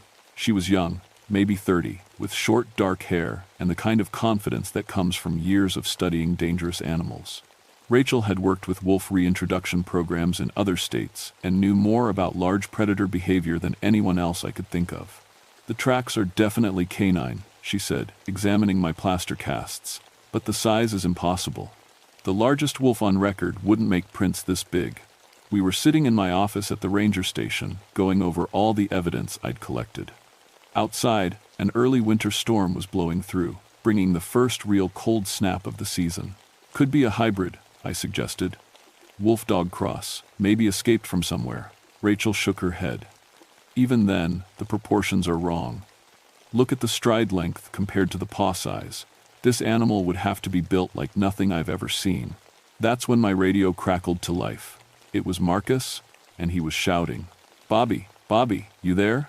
I need help up here right now." I grabbed the radio. "What's wrong, Marcus?" "They're here. The damn things are here, and they got 3 more of my cattle. I can see them from my kitchen window." Rachel and I looked at each other. "We're on our way," I said into the radio. "Whatever you do, don't go outside." The drive to Marcus's farm had never seemed so long. The storm was getting worse, and the wind was howling through the trees. By the time we got there, it was full dark, and snow was starting to fall. Marcus's house was lit up like Christmas, every light on. We could see him in the kitchen window, pacing back and forth with what looked like a hunting rifle in his hands. When we knocked on his door, he nearly jumped out of his skin. "Thank God you're here," he said, letting us in. They'd been out there for the past hour, just circling the pasture. "How many?" Rachel asked, already getting her equipment ready. 7, maybe 8, hard to tell in the dark. Marcus led us to the kitchen window. "They're bigger than I thought, much bigger." I looked out into the pasture, squinting through the falling snow. At first I didn't see anything. Then Rachel handed me her night vision binoculars, and my blood went cold. They were dogs, but unlike any dogs I'd ever seen, black as midnight and the size of small horses. Their eyes reflected the light from the house, glowing like red coals in the darkness. They moved around the pasture in perfect formation, like soldiers on patrol. "Jesus," I whispered. One of them looked directly at the house, directly at me. For a moment, I felt like it could see right through the night vision scope, right into my soul. Then it opened its mouth and let out a howl that made my bones ache. The others joined in, creating a sound like nothing I'd ever heard. Not just loud, but wrong somehow. Like voices from hell itself. "We need to call this in," Rachel said, but her voice was shaking. "Call who?" I asked. "And tell them what? That we've got demon dogs in the pasture?" The howling stopped suddenly, and the silence was somehow worse. I looked through the binoculars again, scanning the field. Empty. They were gone. "Where did they?" I started to say, then heard a scratching sound above us. All three of us looked up at the ceiling. Something was walking across Marcus's roof. Something heavy. The footsteps moved slowly from one end of the house to the other, then stopped directly over the kitchen. A few bits of dust drifted down from the ceiling. "How did they get up there?" Rachel whispered. Before anyone could answer, we heard a sound that will haunt me for the rest of my life. A low, rumbling growl that seemed to come from inside the house itself. The windows rattled in their frames. Then, silence. We waited for what felt like hours, but was probably only minutes. Finally, I worked up the courage to go outside and check. The roof was covered with tracks in the fresh snow. The same impossibly large paw prints I'd been finding around the dead cattle. But there was something else. Something that made my hands shake as I took pictures. Mixed in with the dog tracks were what looked like human footprints. Bare footprints in the snow, as if someone had been walking around up there without any shoes on. "That's impossible," Rachel said when I showed her the photos. "No human could survive barefoot in this weather." When we checked on the cattle the next morning, we found 3 more dead. But this time, they hadn't just been killed. They'd been drained of blood. Every last drop. The carcasses were pale and shrunken, like empty skins. And carved into the frozen ground around them, in letters 3 feet tall, was a single word: mine. Marcus Hillman was found dead 2 days later. The sheriff called me at dawn, his voice grim. "Bobby, you better get up to the Hillman place, and bring your camera." I knew before I got there what I'd find, but seeing it was different than imagining it. Marcus lay in his front yard, 20 feet from his kitchen door. He'd been partially eaten, but that wasn't the worst part. The worst part was his face, frozen in an expression of absolute terror. His rifle lay beside him, unfired. "Coroner says he died of a heart attack," Sheriff Davis told me. "Scared to death, literally." I walked around the scene, taking pictures and looking for clues. The tracks were everywhere now, no longer confined to the pastures. They led right up to the house, circled it several times, then headed back toward the forest. "This isn't random," I told the sheriff. "They're hunting specific targets." "They?"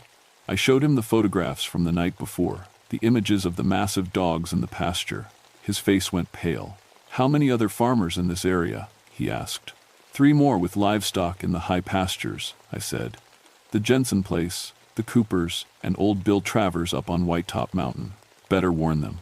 But when I tried to call the other farmers, none of them answered their phones. The storm had knocked out most of the phone lines in the area, and the roads were getting too bad to drive. Rachel and I decided to check on them anyway.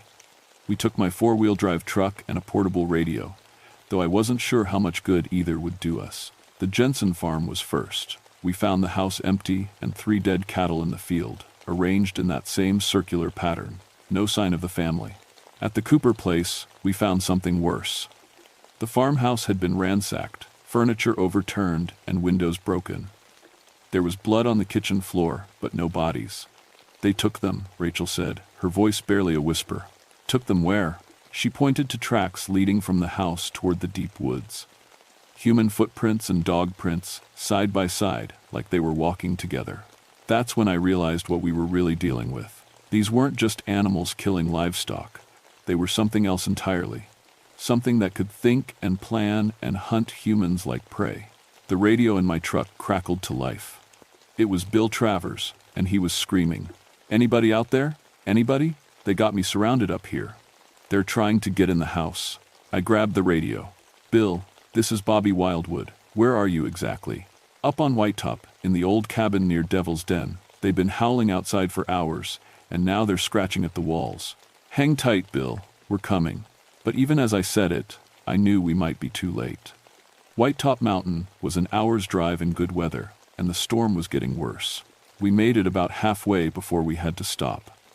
A tree had fallen across the mountain road, and there was no way around it. Rachel and I would have to go the rest of the way on foot. "Maybe we should go back and get help," she suggested. "No time," I said. "Besides, who would believe us?" We loaded our packs with emergency gear and started up the mountain trail. The snow was knee-deep in places, and the wind cut through our clothes like knives.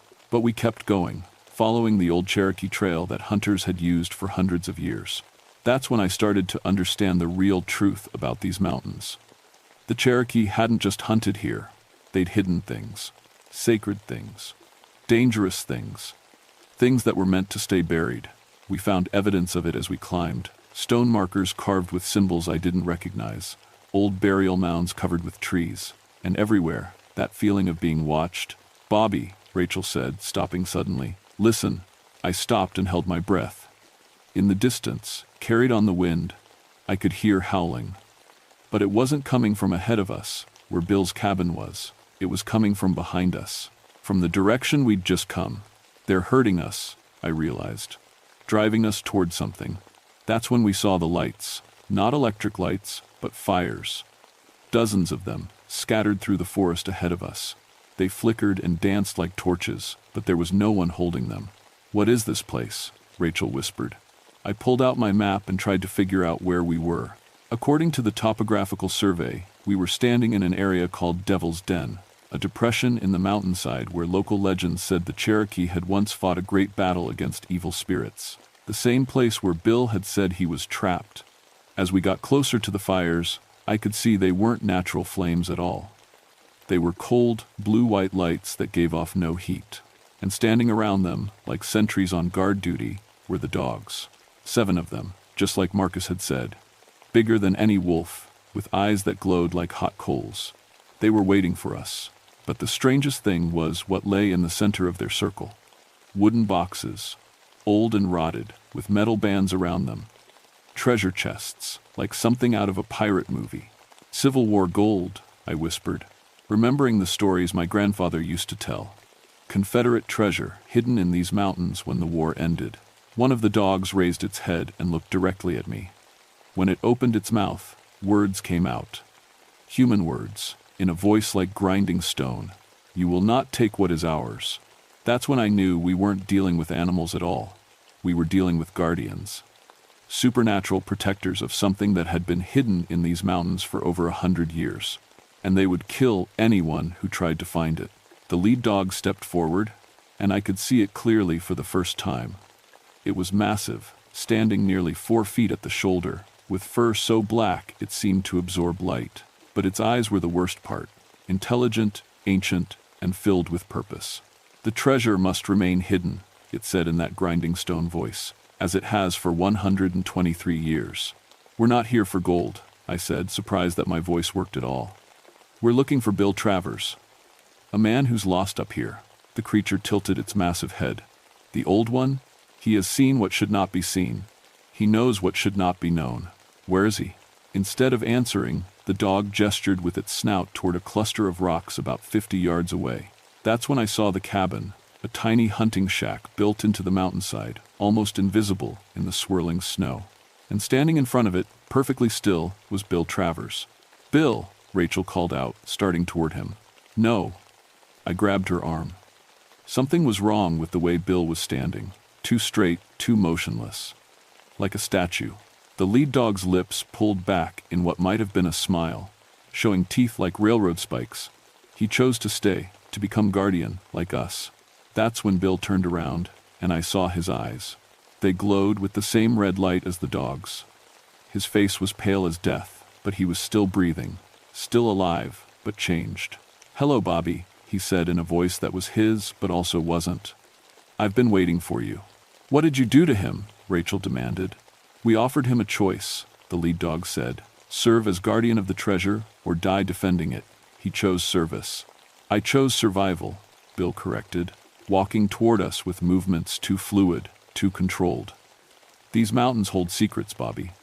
Gold from the Confederate treasury, hidden here when Richmond fell. But the gold is cursed. Anyone who takes it brings ruin to the land." He gestured to the treasure chests behind the ring of dogs. So the Cherokee made a pact with spirits of the earth. Guardians would protect the gold, and the curse would stay buried. The dogs are those spirits, given form. "That's impossible," Rachel said, but her voice was shaking.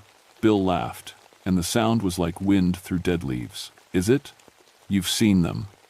You know what they can do."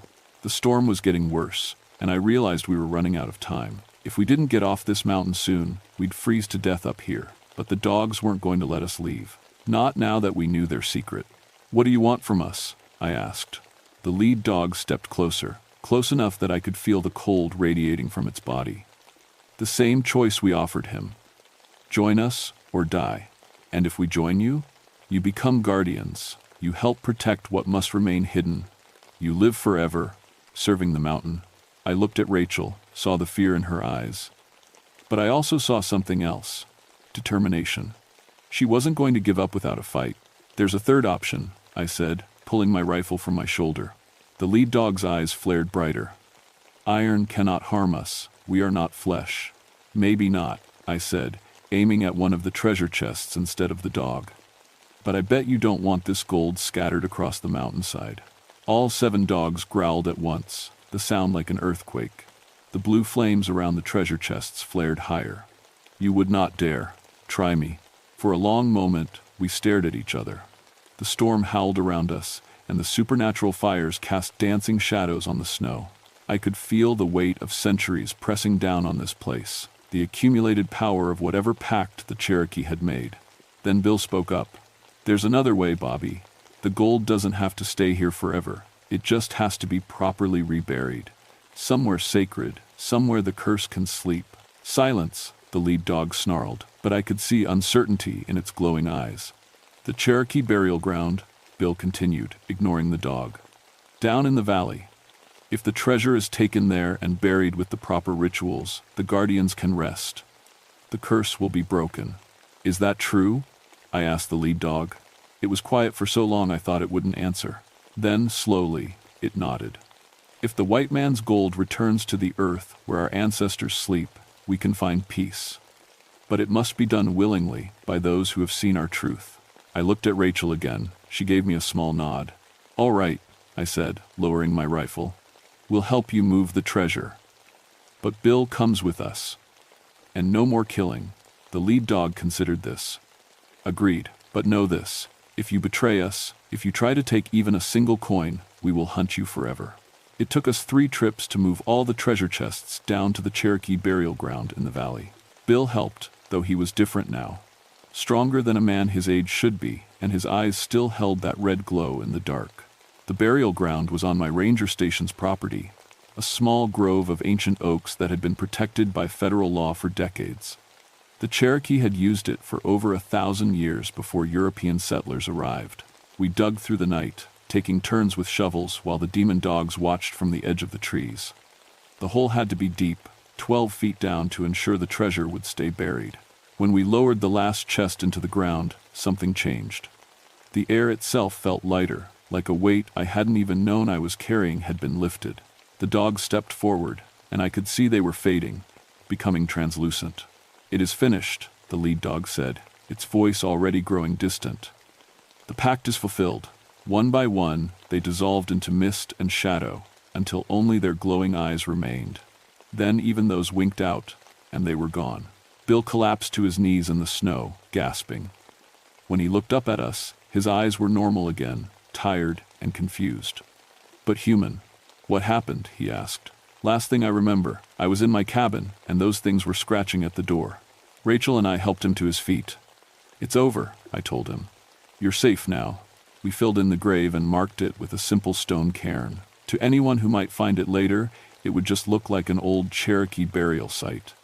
Which, in a way, it was. The official report I filed with the Forest Service blamed the livestock deaths on a pack of hybrid wolf dogs that had since moved on to other territory. The farmers' insurance covered their losses, and life in the mountains slowly returned to normal. But things were different for me. I knew now that there were forces in these mountains, older and more powerful than anything I'd learned in ranger school. The Cherokee hadn't just been superstitious about certain areas. They'd been protecting secrets that could destroy lives. I kept working as a ranger, but I made sure to learn more about the local history and folklore.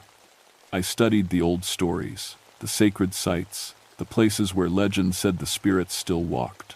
Because if there was one cache of cursed treasure hidden in these mountains, there might be others.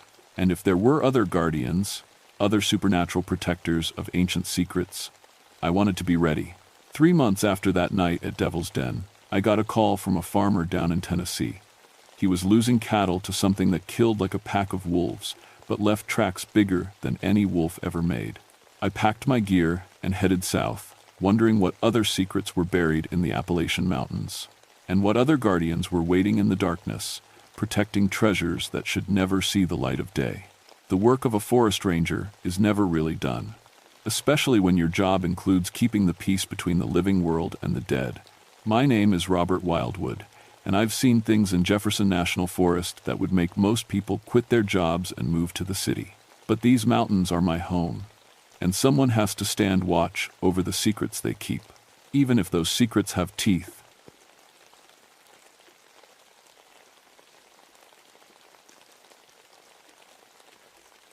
My name is Patricia Moonbeam, but everyone calls me Patty. I've been a park ranger for 17 years now, working the high country of West Virginia's Monongahela National Forest.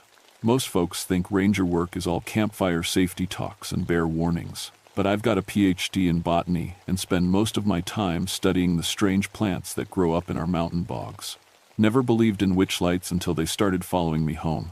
The Cranberry Wilderness sits at over 3,000 feet above sea level, where the air stays thin and cold even in summer. It's a place that feels older than the mountains themselves. Endless bogs filled with plants that shouldn't exist this far south. Carnivorous sundews, rare orchids, and sphagnum moss that can hold 20 times its weight in water.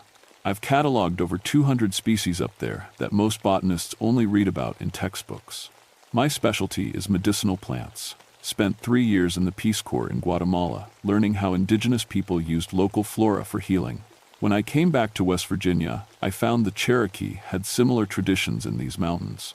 The old-timers still remember stories about plant gatherers who could make the sick well and the well sick, depending on their mood. June of 1984 started normal enough. I was leading a research project documenting unusual plant mutations we'd been seeing in the Cranberry Glades bog system. My partner, Dr. Samuel Creekmore from the university, had been tracking electromagnetic anomalies in the same area. Sam's an old friend. We went through graduate school together, and he's one of the few people who takes my work seriously. The first sign something was wrong came from my field notes. I'd been mapping plant populations in grid squares, using GPS coordinates to track changes over time. Standard procedure: mark your quadrats, photograph everything, take soil samples, measure growth patterns. But when I compared my June readings to the previous month, nothing made sense. Plants were growing in perfect geometric patterns, not just randomly scattered like nature intended, but in precise circles, spirals, and straight lines. Trilliums forming perfect triangles, wild ginger arranged in concentric rings. Most disturbing were the jack and the pulpits. Normally they grow wherever water collects and soil stays moist, but I found 17 of them planted in a straight line running exactly north to south for half a mile. Sam arrived on June 15th with a truck full of electromagnetic monitoring equipment. We set up base camp near the main bog boardwalk, where tourists usually come to see the carnivorous plants. But the area felt different that summer. Quieter. Even the birds seemed nervous, staying away from certain sections of the marsh. "Look at this," Sam said, checking his EMF reader for the third time that morning. "I'm getting readings that shouldn't be possible. The electromagnetic field here is stronger than anything I've measured outside of a laboratory." I was busy photographing a patch of sundews that had somehow grown overnight into a perfect spiral pattern. Each tiny plant was exactly 6 inches from its neighbors, their sticky leaves all pointing toward the center. "How strong?" I asked, not looking up from my camera. "Strong enough to interfere with radio signals 15 miles away. The locals have been complaining about TV reception problems for weeks." That got my attention. I'd lived in these mountains long enough to know that when the old-timers start talking about their television sets acting up, something unusual is happening. Mountain folk don't complain about technology, they expect it to fail. "You think it's connected to the plant formations?" Sam shrugged, but I could see worry lines creasing his forehead. "I think we need to document everything carefully and try to find a scientific explanation." We spent the rest of that day taking measurements, photographing anomalies, and collecting soil samples. The bog stretched out around us like a green carpet, broken only by patches of dark water and the occasional stunted spruce tree. Mist hung low over everything, making it hard to see more than 50 feet in any direction. By evening, we'd covered maybe a quarter of the area we needed to survey. Sam's equipment showed electromagnetic spikes happening in regular patterns every 47 minutes. The readings would jump to impossible levels, then drop back to normal. "It's like something is turning on and off," he said, staring at his data sheets. "But I can't figure out what." We made camp that night on higher ground, away from the boggy areas. Standard wilderness protocol: hang your food, check for widowmakers overhead, keep your fire small. But as the sun went down, I noticed something that made my skin crawl. The plants were glowing, not bright, just a faint green phosphorescence that you could only see in complete darkness. The same plants I'd been documenting all day, the ones growing in impossible patterns, were giving off their own light. "Sam," I whispered, shaking his sleeping bag. "You need to see this." He sat up, instantly alert.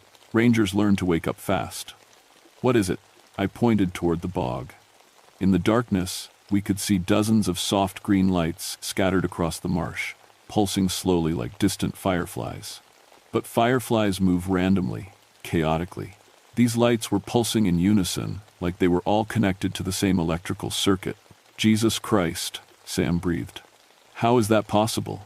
That's when I realized we weren't dealing with a botanical phenomenon anymore. We were dealing with something that wanted to be found. The next morning, everything looked normal again. No glowing plants, no impossible geometric patterns, just a typical Appalachian bog, misty and quiet in the early dawn. If not for Sam's electromagnetic readings and my photographs, I might have convinced myself we'd imagined the whole thing. "The patterns are still here," I said, walking between the perfectly arranged jack and the pulpits. "Whatever made these didn't go away when the sun came up." Sam was checking his equipment, making sure the electromagnetic spikes from the night before had been properly recorded. "Patty, I need to tell you something. I've been measuring EMF fluctuations in this area for 3 months.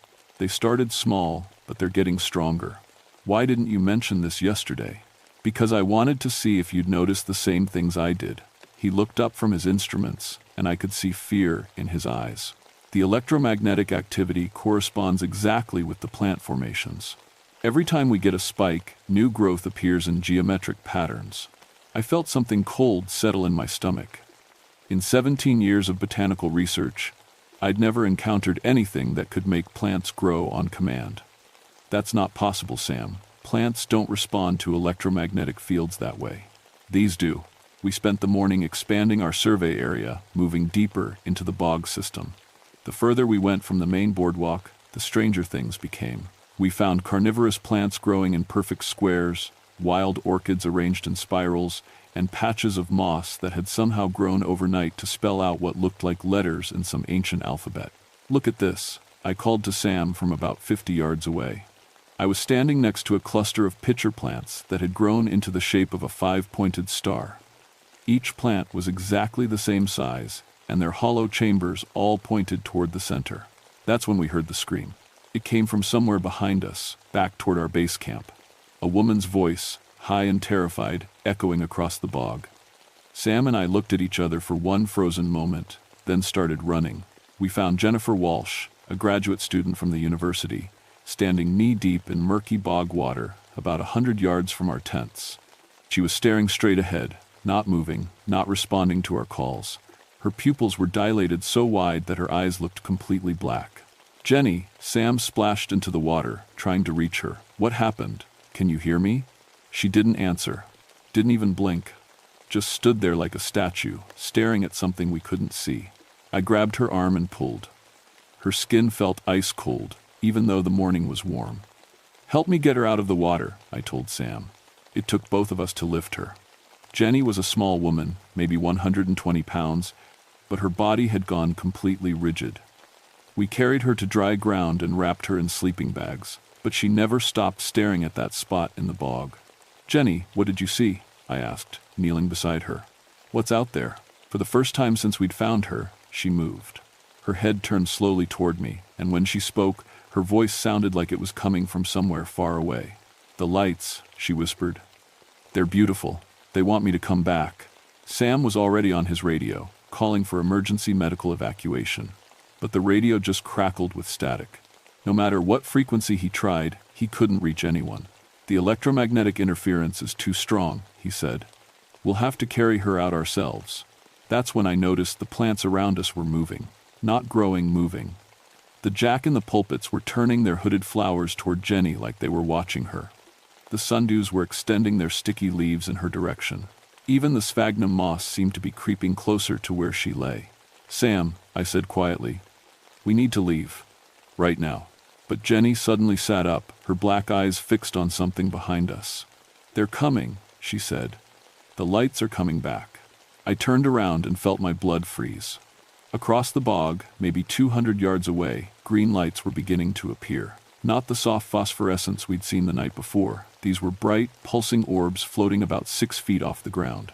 And they were moving toward us. "Run," I said. "Grab what you can carry and run." We got maybe 50 yards before the lights caught up with us. They didn't make any sound, just drifted overhead like glowing balloons. But wherever they passed, the plants below began growing at impossible speed. I watched a patch of moss spread across 10 feet of ground in seconds. Ferns unfolded like time-lapse photography. New flowers bloomed and died and bloomed again. One of the lights descended until it was hovering right above Jenny's head. She looked up at it and smiled, the first normal expression we'd seen from her since finding her in the bog. "It's so pretty," she said. Then she started walking back toward the water. Sam tried to stop her, but the moment he got within 10 feet of the light, his knees buckled. I watched him collapse, his EMF reader sparking and smoking in his hand. "The electromagnetic field," he gasped. "It's scrambling my nervous system." I grabbed his arm and pulled him away from the light. Whatever these things were, they were putting out enough electromagnetic energy to interfere with human biology. But Jenny walked right underneath it without any problem, like she was immune to its effects. The bog wants her back, I realized. That's why she can get close to it. The lights followed Jenny as she waded into the murky water. One by one, they began descending toward the surface, disappearing beneath the dark liquid like they were going home. Jenny walked deeper and deeper, until the water reached her chest, her neck, her chin. Then she was gone. Sam and I stood on the shore, waiting for her to surface. But the bog had turned perfectly still, dark as coffee, reflecting nothing. The lights were gone. The rapidly growing plants had stopped moving. Even the electromagnetic readings on Sam's damaged equipment had dropped to zero. "We have to call this in," Sam said. "Jenny just drowned, and we couldn't stop it." But I was staring at the water where she'd disappeared. No bubbles, no ripples, no sign that anyone had ever been there. "I don't think she drowned," I said quietly. "I think something took her."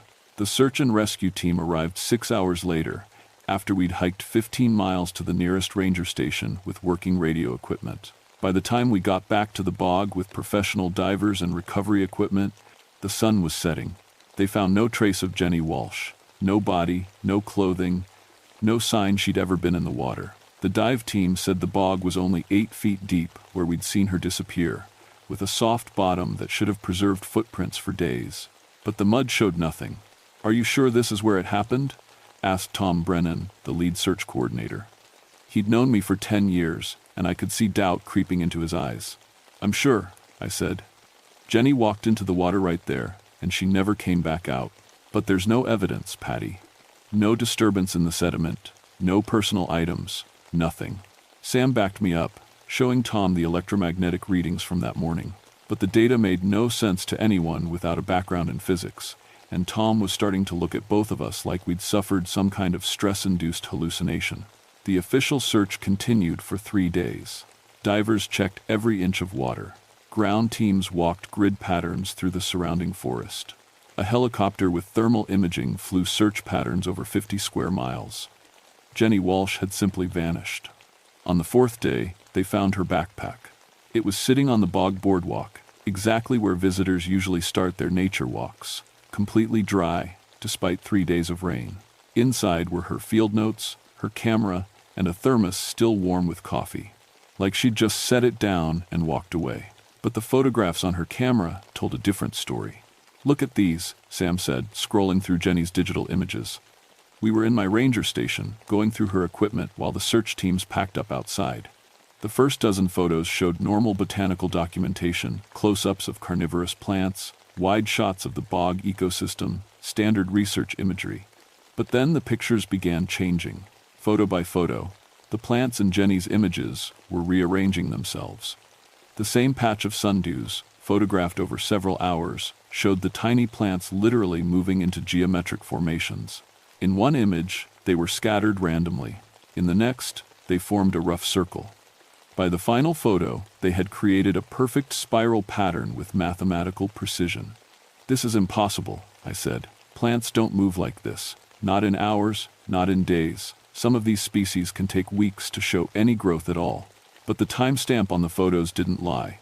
Jenny had documented the formation of the geometric patterns in real time, over the course of a single afternoon. And in the background of her final shots, you could see the faint outline of green lights beginning to appear. Her last photograph showed something that made my hands shake. It was a close-up of the bog water where we'd lost her.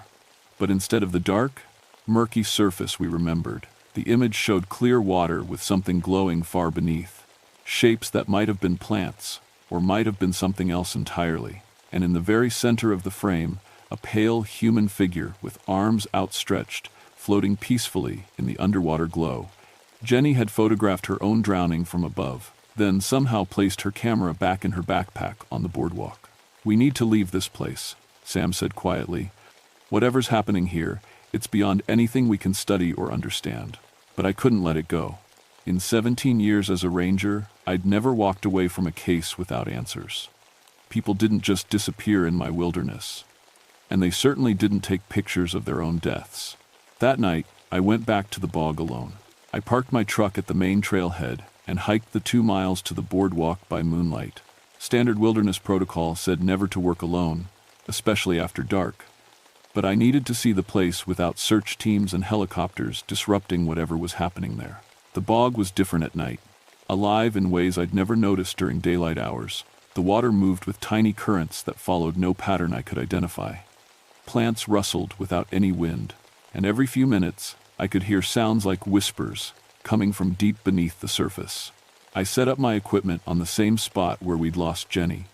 pH testing kit, soil thermometer, EMF reader borrowed from Sam's collection. If something was manipulating the local environment, I wanted to document exactly how it was happening. The electromagnetic readings started climbing immediately. Whatever was generating the field was stronger at night, building toward some kind of peak activity. I watched the needle climb past normal ranges, past anything I'd seen in my atmospheric science training, into levels that should have been disrupting electrical activity for miles. That's when the lights came back. They rose from the water like glowing bubbles, dozens of them, each one about the size of a basketball. Soft green phosphorescence that didn't hurt to look at directly, but seemed to pull at something deep in your mind. I found myself wanting to get closer, to understand what they were made of.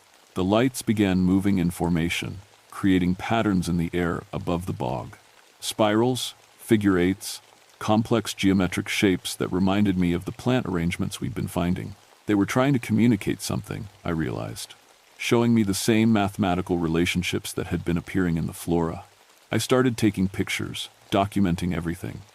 But when I checked the camera's display screen, the images showed something completely different from what I was seeing with my eyes. Instead of floating lights, my photographs showed people. Dozens of human figures standing in the bog water, all of them glowing with the same green phosphorescence. Men and women in clothing from different time periods, some in modern hiking gear, others in old-fashioned dresses and work clothes, a few in what looked like traditional Cherokee garments. All of them standing peacefully in water that should have been over their heads, all of them staring directly at my camera. And in the front row, clear as daylight, was Jenny Walsh. She was smiling and waving, like she was posing for a family photograph. Behind her, I could see other faces I recognized from missing persons reports over the years. Hikers who'd disappeared in the cranberry wilderness, researchers who'd gone missing during botanical surveys, local people who'd vanished while gathering medicinal plants. They were all there, standing together in some underwater community that existed parallel to our world. I lowered my camera and looked at the bog with my naked eyes, just lights floating in formation above dark water. But the moment I raised the camera again, the underwater people reappeared, waving and smiling like they were welcoming me to join them. That's when I heard footsteps on the boardwalk behind me. I turned around, expecting to see Sam or one of the search team members. Instead, I found myself facing an old woman I'd never seen before. She was small and bent with age, wearing a long dress that seemed to be woven from moss and plant fibers. Her hair was white as bog cotton, and her eyes reflected the green light from the water like an animal's. "You've been studying my garden," she said. Her voice sounded like wind through pine needles. "Your garden? 300 years I've been tending this place. Gathering the lost ones, helping the plants grow in proper patterns. It's powerful medicine, if you understand how to use it." I backed away slowly, keeping my camera raised. Through the viewfinder, I could see that the old woman wasn't entirely human anymore. Plant fibers grew through her hair, moss covered sections of her skin. Her feet were rooted directly into the wooden boardwalk. "You're the one taking people," I said. "Taking?" She laughed, a sound like water bubbling up from underground springs. "Child, I'm offering them something better than the world above. Eternal life, in perfect harmony with the growing things. No sickness, no aging, no death. Just peace in the deep places." "What about their families, the people who love them?" "Love?" The bog witch, because that's what she was, I realized, tilted her head like she'd never heard the word before. "What is human love compared to the love of the earth itself? My children are happy here. They want for nothing." I looked at my camera display again. The underwater people were still waving, but their expressions seemed different now. Less like celebration and more like pleading. Jenny's smile looked frozen, desperate. Behind her, other faces showed eyes wide with terror, mouths open in silent screams. "They want to come home," I said. The old woman's expression darkened. Plants around us began growing visibly, reaching toward me with grasping tendrils.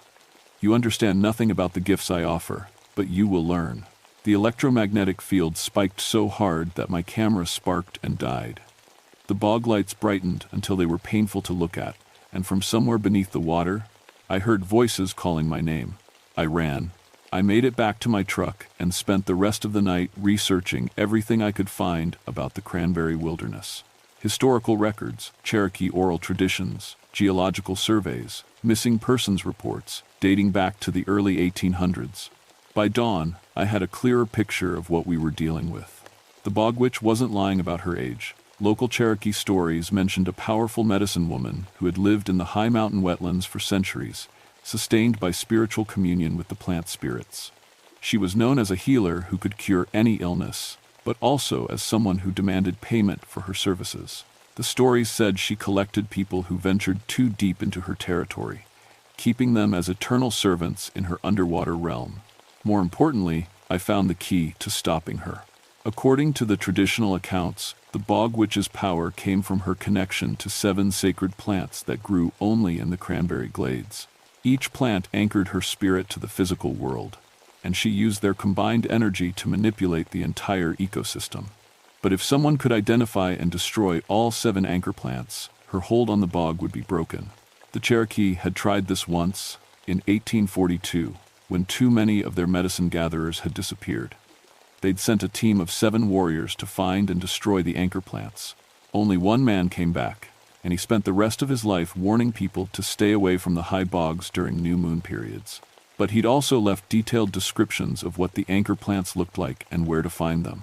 I loaded my truck with everything I could think of that might help: pruning shears, a small hatchet, plant identification guides, Sam's electromagnetic equipment, and a handheld GPS unit. If I was going to break the bog witch's power, I needed to do it before she could add me to her collection. Sam met me at the trailhead just after sunrise. "You look like hell," he said, taking in my disheveled appearance and the wild look in my eyes. "I know what's taking people," I told him, "and I know how to stop it." I explained everything I'd learned about the bog witch and the 7 anchor plants. Sam listened without interrupting, occasionally checking his electromagnetic readings as we hiked toward the bog. "The EMF levels are off the charts," he said. "Whatever you saw last night, it's made the whole area more active. She knows we're coming back. She's getting ready for us." The first anchor plant was easy to find.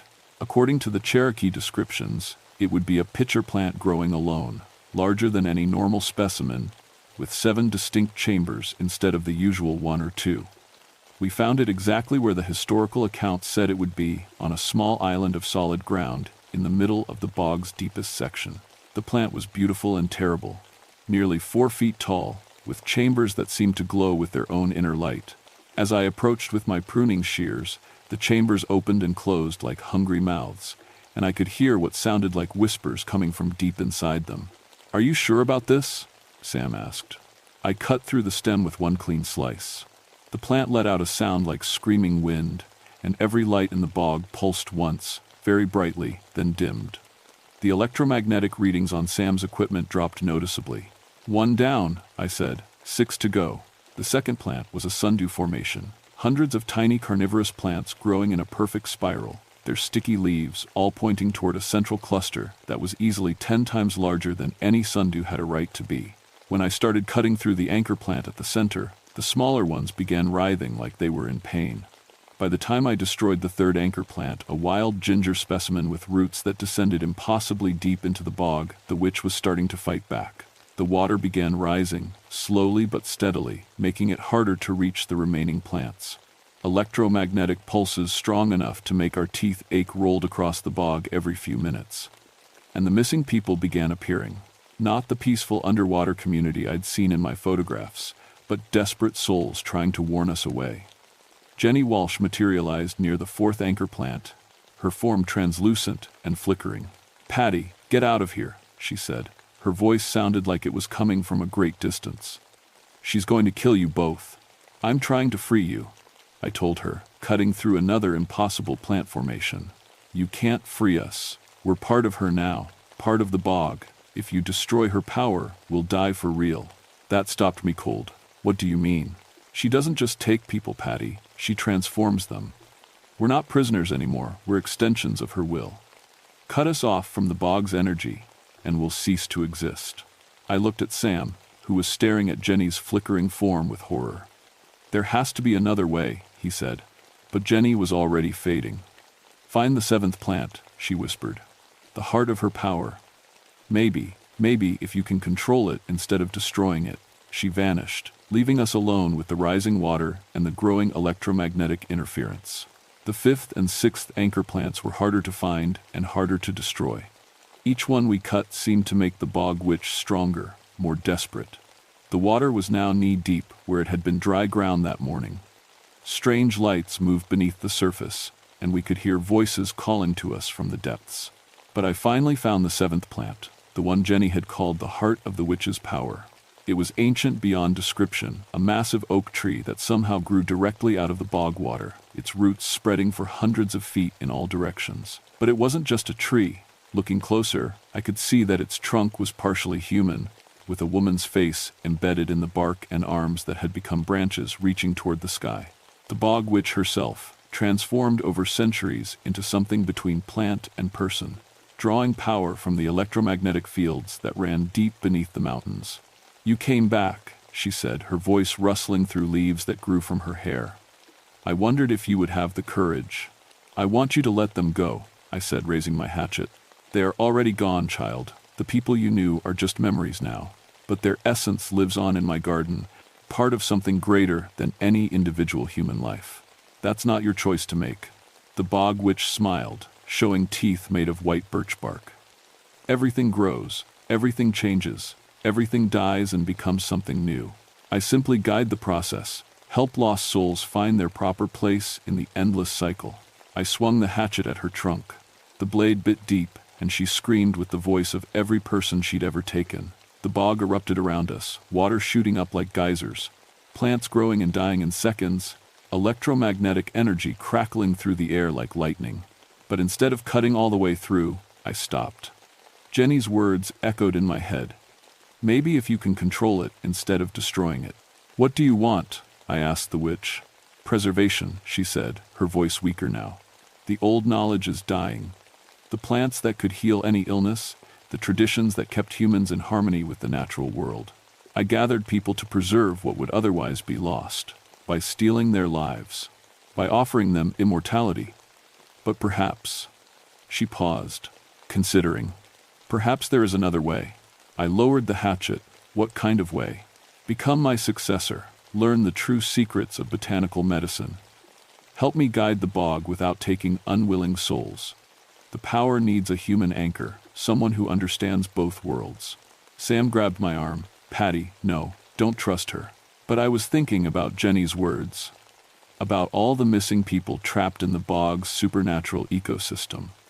If I agree, will you release the others? Those who wish to return to the mortal world may go, the bog witch said. Those who choose to remain will do so freely, with full knowledge of what they're accepting. And the bog itself will continue to exist as a place of power and healing. But it will no longer be a trap. I looked at Sam, who was shaking his head frantically. Then I looked at the hatchet in my hands, knowing that one more swing would destroy the bog witch forever, along with everyone she'd taken over the centuries. I accept, I said. The transformation happened gradually over several weeks. The bog witch, who told me her original name had been Mary Howling Wolf, taught me how to commune with the plant spirits, how to channel the bog's electromagnetic energy, and how to distinguish between those who came seeking healing and those who simply wandered into dangerous territory by accident. Sam helped with the transition, using his equipment to monitor the electromagnetic changes as I learned to control them. The readings stabilized at levels that were unusual but not dangerous, and the plant formations shifted from rigid geometric patterns to more natural arrangements that still carried powerful healing properties. Jenny Walsh and 3 other missing persons chose to return to the physical world. The bog's energy had changed them. They aged more slowly, understood plants in ways that seemed almost telepathic, and could survive injuries that would kill normal humans. But they were fundamentally themselves again, with memories of their time in the underwater realm. 5 others, including 2 Cherokee medicine gatherers from the 1800s, chose to remain as guardians of the bog's deeper mysteries. They appeared occasionally to help with particularly difficult healing cases, but lived most of their existence in the liminal space between the physical and spiritual worlds. Mary Howling Wolf faded peacefully once she was certain the bog would be properly tended. Her centuries-old body became part of the great oak tree, but her consciousness merged with the bog's collective memory, available for consultation when I encountered problems beyond my understanding. The official story was that we'd discovered a previously unknown species of bioluminescent fungi that explained the witch lights phenomenon. The missing persons cases were closed as successful rescues, with medical amnesia explaining any gaps in their memories. My request to have the area designated as a special botanical research preserve was approved without question. I still work as a ranger in the Monongahela National Forest, but now I split my time between traditional Forest Service duties and managing what we privately call the sanctuary. People with serious illnesses sometimes find their way to the bog, guided by dreams or intuition they don't fully understand. I help them work with the plants to find healing that conventional medicine couldn't provide. Sam continues his electromagnetic research, documenting the bog's unique properties for the scientific community. His published papers describe fascinating but perfectly natural phenomena, unusual mineral deposits, rare atmospheric conditions, unique electromagnetic fields generated by underground water systems. Nothing that would bring unwanted attention from government agencies or paranormal investigators. But late at night, when the new moon makes the bog most active, I can still see the lights dancing above the water. The spirits of ancient healers, tending their eternal garden, preserving knowledge that the modern world forgot, waiting for the next generation of humans to rediscover the deep connections between all living things. The Cherokee were right about one thing. The high mountain bogs are places of power that demand respect, but they're not traps anymore. They're sanctuaries for those brave enough to approach them with genuine need and open hearts. I've been the bog's keeper for 6 months now, and I've learned things about plant medicine that no university ever taught. How to cure cancer with properly prepared wild ginger. How to heal depression using the electromagnetic fields that flow through carnivorous plants. How to help people find their way back to themselves when conventional therapy has failed. But the most important lesson is this: some mysteries aren't meant to be solved, just understood. The bog will always be more than science can explain, and that's exactly as it should be. Mystery is what keeps the magic alive. Last week, I found fresh geometric plant formations appearing near the main boardwalk. New patterns I hadn't seen before, more complex than anything Mary Howling Wolf had created. When I communed with the bog's collective consciousness, asking what was happening, the answer came back in Jenny Walsh's mental voice. The garden is growing, Patty. There are other places like this, other keepers awakening to their responsibilities. The network is rebuilding itself. So maybe my work here is just the beginning. Maybe there are bog witches awakening all across Appalachia, in forgotten wetlands, where the veil between worlds grows thin. Maybe the old healing traditions are finding new guardians, people who understand that some knowledge is too important to let die. I keep detailed records now, just like any good scientist, but I write them in 2 different journals. One contains the official documentation, temperature readings, plant growth rates, electromagnetic measurements that explain everything in terms acceptable to the modern world. The other journal tells the real story, the one about lights that dance with intelligence above dark water, about plants that grow in patterns too perfect for nature, too beautiful for coincidence, about the thin places where ancient wisdom still flows like underground rivers, waiting for those who know how to listen. Sometimes, on nights when the bog is most active, I think I can hear Mary Howling Wolf's voice carried on the wind through the pine trees. She's singing old Cherokee healing songs, welcoming new spirits to the sanctuary, teaching them how to tend the growing things with love instead of fear.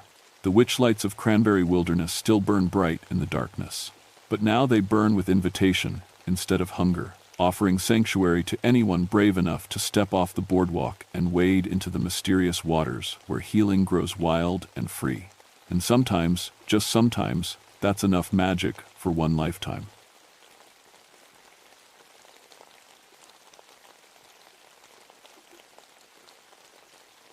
My name is Jennifer Shadowbrook, but everyone calls me Jenny.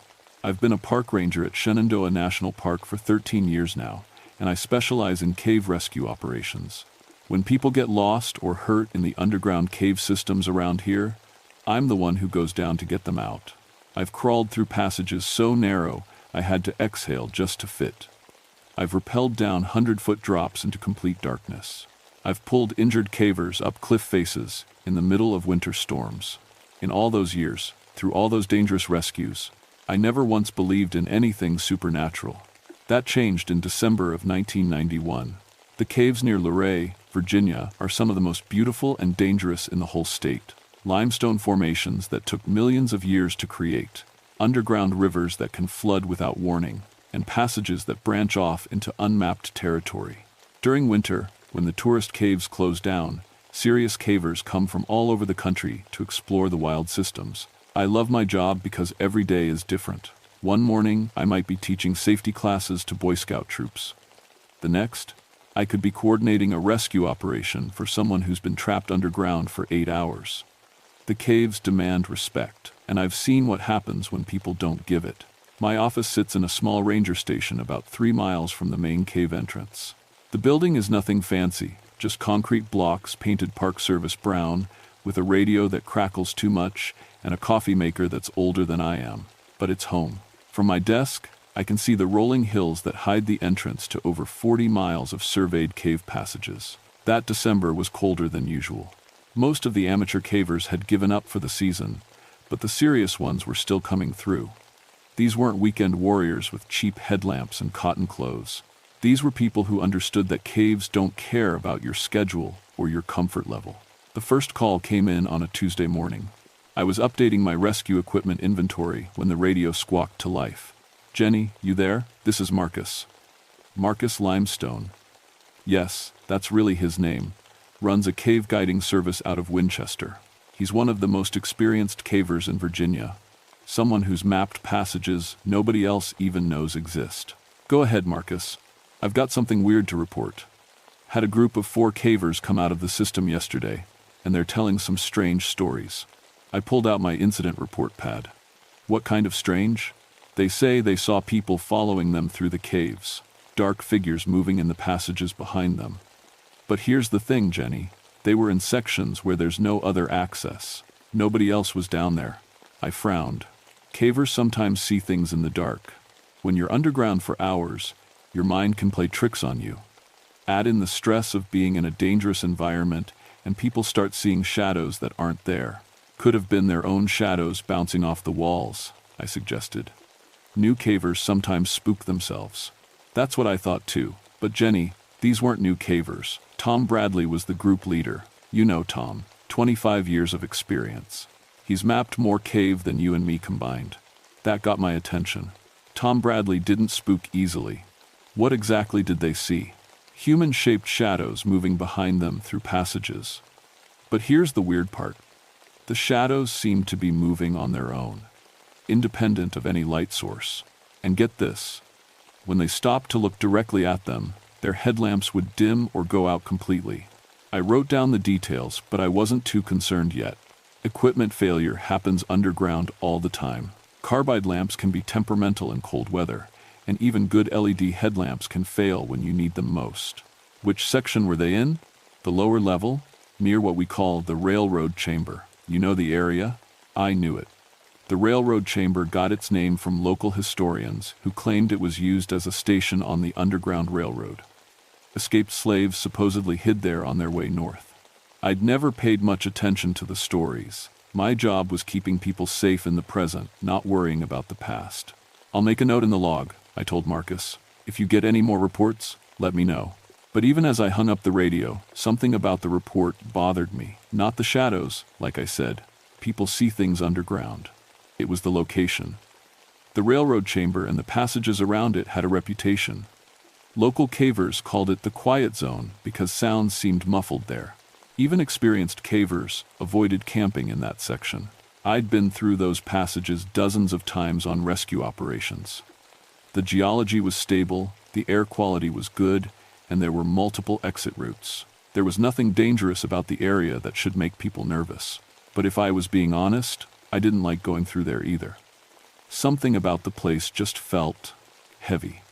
Like the air itself was carrying weight from somewhere else. I shook my head and went back to my inventory. Equipment doesn't check itself, and I had real work to do. But as I counted ropes and inspected carabiners, I kept thinking about Tom Bradley. In all the years I'd known him, he'd never filed a report about anything he couldn't explain.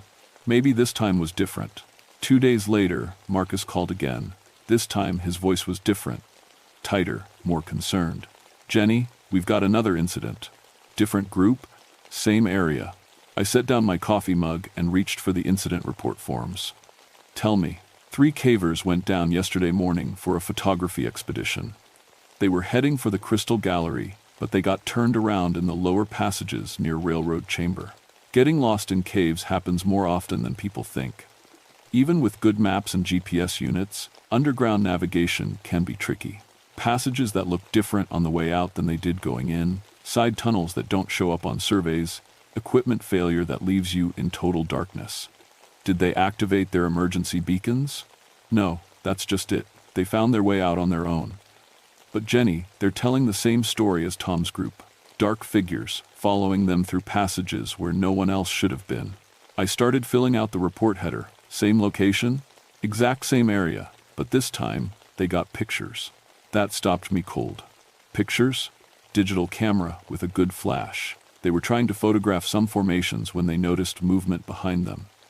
The photographer, guy named Dave Chen, does this stuff professionally. He spun around and started shooting. What did he get? Marcus was quiet for a moment. Jenny, you need to see these yourself. Can you meet me at Murphy's Diner in Luray?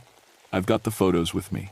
30 minutes later, I was sitting across from Marcus in a booth that had probably been there since the 1960 seconds. He looked tired, like he hadn't been sleeping well. Marcus was built like most serious cavers, compact and wiry, with hands that were permanently stained from handling rope and carbide. But today he looked older than his 45 years. Before I show you these, he said, pulling an envelope from his jacket, I want you to know that Dave Chen is a professional. He does cave photography for National Geographic.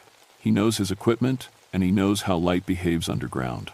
He handed me 5 color photographs, still smelling like developing chemicals. The first 3 showed typical cave formations. Flowstone curtains, stalactites, the kind of beautiful underground features that make people fall in love with caving. But the 4th photo made me stop breathing. In the background, behind the formations Dave had been photographing, stood a human figure. It was dark, like a shadow, but it had clear human proportions. Head, shoulders, arms. The figure seemed to be watching the photographer from about 30 feet away. Could be another caver, I said, but my voice sounded uncertain even to me. Look at the 5th one. The final photograph showed the same area from a slightly different angle. The formations were identical, the lighting was the same, but the figure was gone. According to the timestamps on the camera, the photos were taken 12 seconds apart. Dave says he was alone in that chamber, Marcus said. His 2 partners were in the passage behind him, at least 50 feet away. There's no way someone could move through that space in 12 seconds without making noise. I studied the photographs more carefully. The figure in the 4th image wasn't wearing typical caving gear. No helmet, no headlamp, no reflective clothing. It looked like someone dressed in simple, dark clothing, the kind of clothes you might have worn 150 years ago. There's something else, Marcus said. Dave says that right after he took these photos, his camera's batteries died, brand new lithium batteries that should have lasted for hours. And his headlamp dimmed to almost nothing. I set the photographs down and looked at Marcus. What do you think is happening down there? I don't know, but Jenny, I've been caving these systems for 20 years. I've never seen anything like this. That afternoon, I drove out to the cave entrance to do my own investigation. The access point for the lower levels is through a narrow opening hidden behind a screen of mountain laurel. Most tourists never even notice it, but serious cavers know it leads to some of the most spectacular formations in the region. I suited up in my standard cave gear, helmet with dual LED headlamps, sturdy clothing, emergency supplies, and my radio gear. The temperature outside was 38 degrees, but I knew it would be a constant 52 degrees underground. The entrance passage drops steeply for about 40 feet, before leveling out into a walking tunnel. I'd been through this route hundreds of times, but today felt different. Usually, I could hear water dripping, small rocks settling, the normal sounds of a living cave system. Today, everything seemed muffled. 20 minutes into my descent, I reached the junction, where the main passage splits toward either the Crystal Gallery or the lower levels near Railroad Chamber. I took the left fork, heading down toward the area where both groups had reported their encounters. The passage here narrows to about 4 feet wide, with a low ceiling that forces you to duck walk for several yards. It's not a pleasant stretch, but it opens up into a beautiful chamber filled with calcite formations that sparkle like jewels in headlamp light. As I squeezed through the narrow section, my primary headlamp flickered and went out. Equipment failure underground is serious business. I immediately stopped moving and activated my backup light. The LED came on, but it seemed dimmer than usual. I checked my battery pack. Full charge. That's when I heard the sound. Footsteps. Definitely footsteps, coming from the passage behind me. Slow, deliberate, the sound of someone walking carefully across uneven stone. "Hello?" I called out. "Anyone back there?" The footsteps stopped. I waited, listening carefully. Cave acoustics can be strange. Sounds can echo from chambers hundreds of feet away and seem like they're right next to you. But these footsteps had sounded close, maybe 30 feet behind me in the narrow passage. "This is Park Ranger Jennifer Shadowbrook," I called louder. If someone's back there, please respond. Nothing. I decided to continue forward into the main chamber. If there was another caver behind me, they would follow and we could sort out what was happening.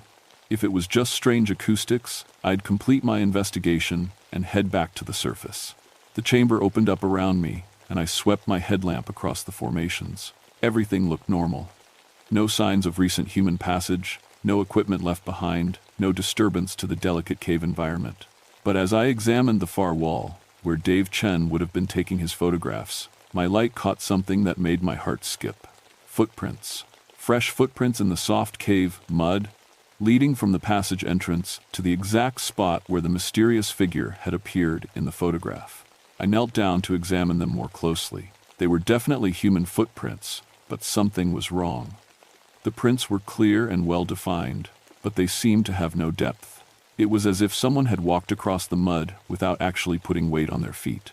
And then my backup headlamp went out, plunging me into absolute darkness. In 13 years of cave rescue work, I'd been in complete darkness before. It's disorienting, but not dangerous if you stay calm and follow your training. I reached for my emergency light, a small but powerful LED that I always carry as a last resort. The light came on, but before I could feel relief, I saw them. 3 human figures standing at the far end of the chamber, just at the edge of my light beam. They were dark, like shadows given form, but I could make out details, clothes that looked old-fashioned, faces that seemed somehow hollow. They were watching me. I fumbled for my radio with shaking hands. "Base, this is Ranger Shadowbrook. I need backup at the railroad chamber entrance." Static. My radio was dead. When I looked up again, the figures were gone. I made it back to the surface in record time, my emergency light lasting just long enough to guide me through the passages. Once I reached daylight, I checked my equipment. Both primary lights had full battery power and worked perfectly. My radio came back to life as soon as I cleared the cave entrance. None of it made sense. That evening, I called Marcus and told him what I'd experienced. He listened without interrupting, and when I finished, he was quiet for a long moment. "Jenny," he said finally, "I think we need to contact someone who knows more about this kind of thing than we do." "What kind of thing? Equipment failure? I can handle equipment failure. You know that's not what this is." He was right, but I wasn't ready to admit it. I'd spent my whole career dealing with facts, geology, weather patterns, human physiology. The idea that something supernatural was happening in my caves went against everything I understood about the world. But 3 days later, we had our third incident. And this time, someone got hurt. A group of 5 experienced cavers from Maryland had gone down to survey some unmapped passages in the lower system. They were led by Sarah Martinez, a cave mapping specialist I'd worked with before. Professional, careful, the kind of person who double-checks every piece of equipment before going underground. They were supposed to be down for 6 hours. When they didn't come out after 8, I activated our emergency response protocol. I was suiting up for a search and rescue operation when I heard voices echoing from the cave entrance. 4 people emerged carrying the 5th, a young man named Kevin who was conscious but clearly in shock. "What happened?" I asked as we helped Kevin to the medical station I'd set up in the parking area. "We were in the railroad chamber," Sarah said. Her face was pale, and her hands were shaking. "Everything was going fine until we reached the lower passage junction. That's when we started seeing them." "Seeing what?" "People. Dark figures moving through the passages ahead of us. At first we thought it was another caving group, but they weren't using lights. They were just moving through the darkness like they could see." I checked Kevin's vital signs while Sarah continued her report. His pulse was elevated and he was cold to the touch, but there were no obvious injuries. "We tried to make contact," Sarah said. "Called out, used our lights to signal, but they kept moving away from us, always staying just at the edge of our vision." "And Kevin said he could hear them talking." "Talking? What were they saying?" Kevin looked up at me with wide eyes.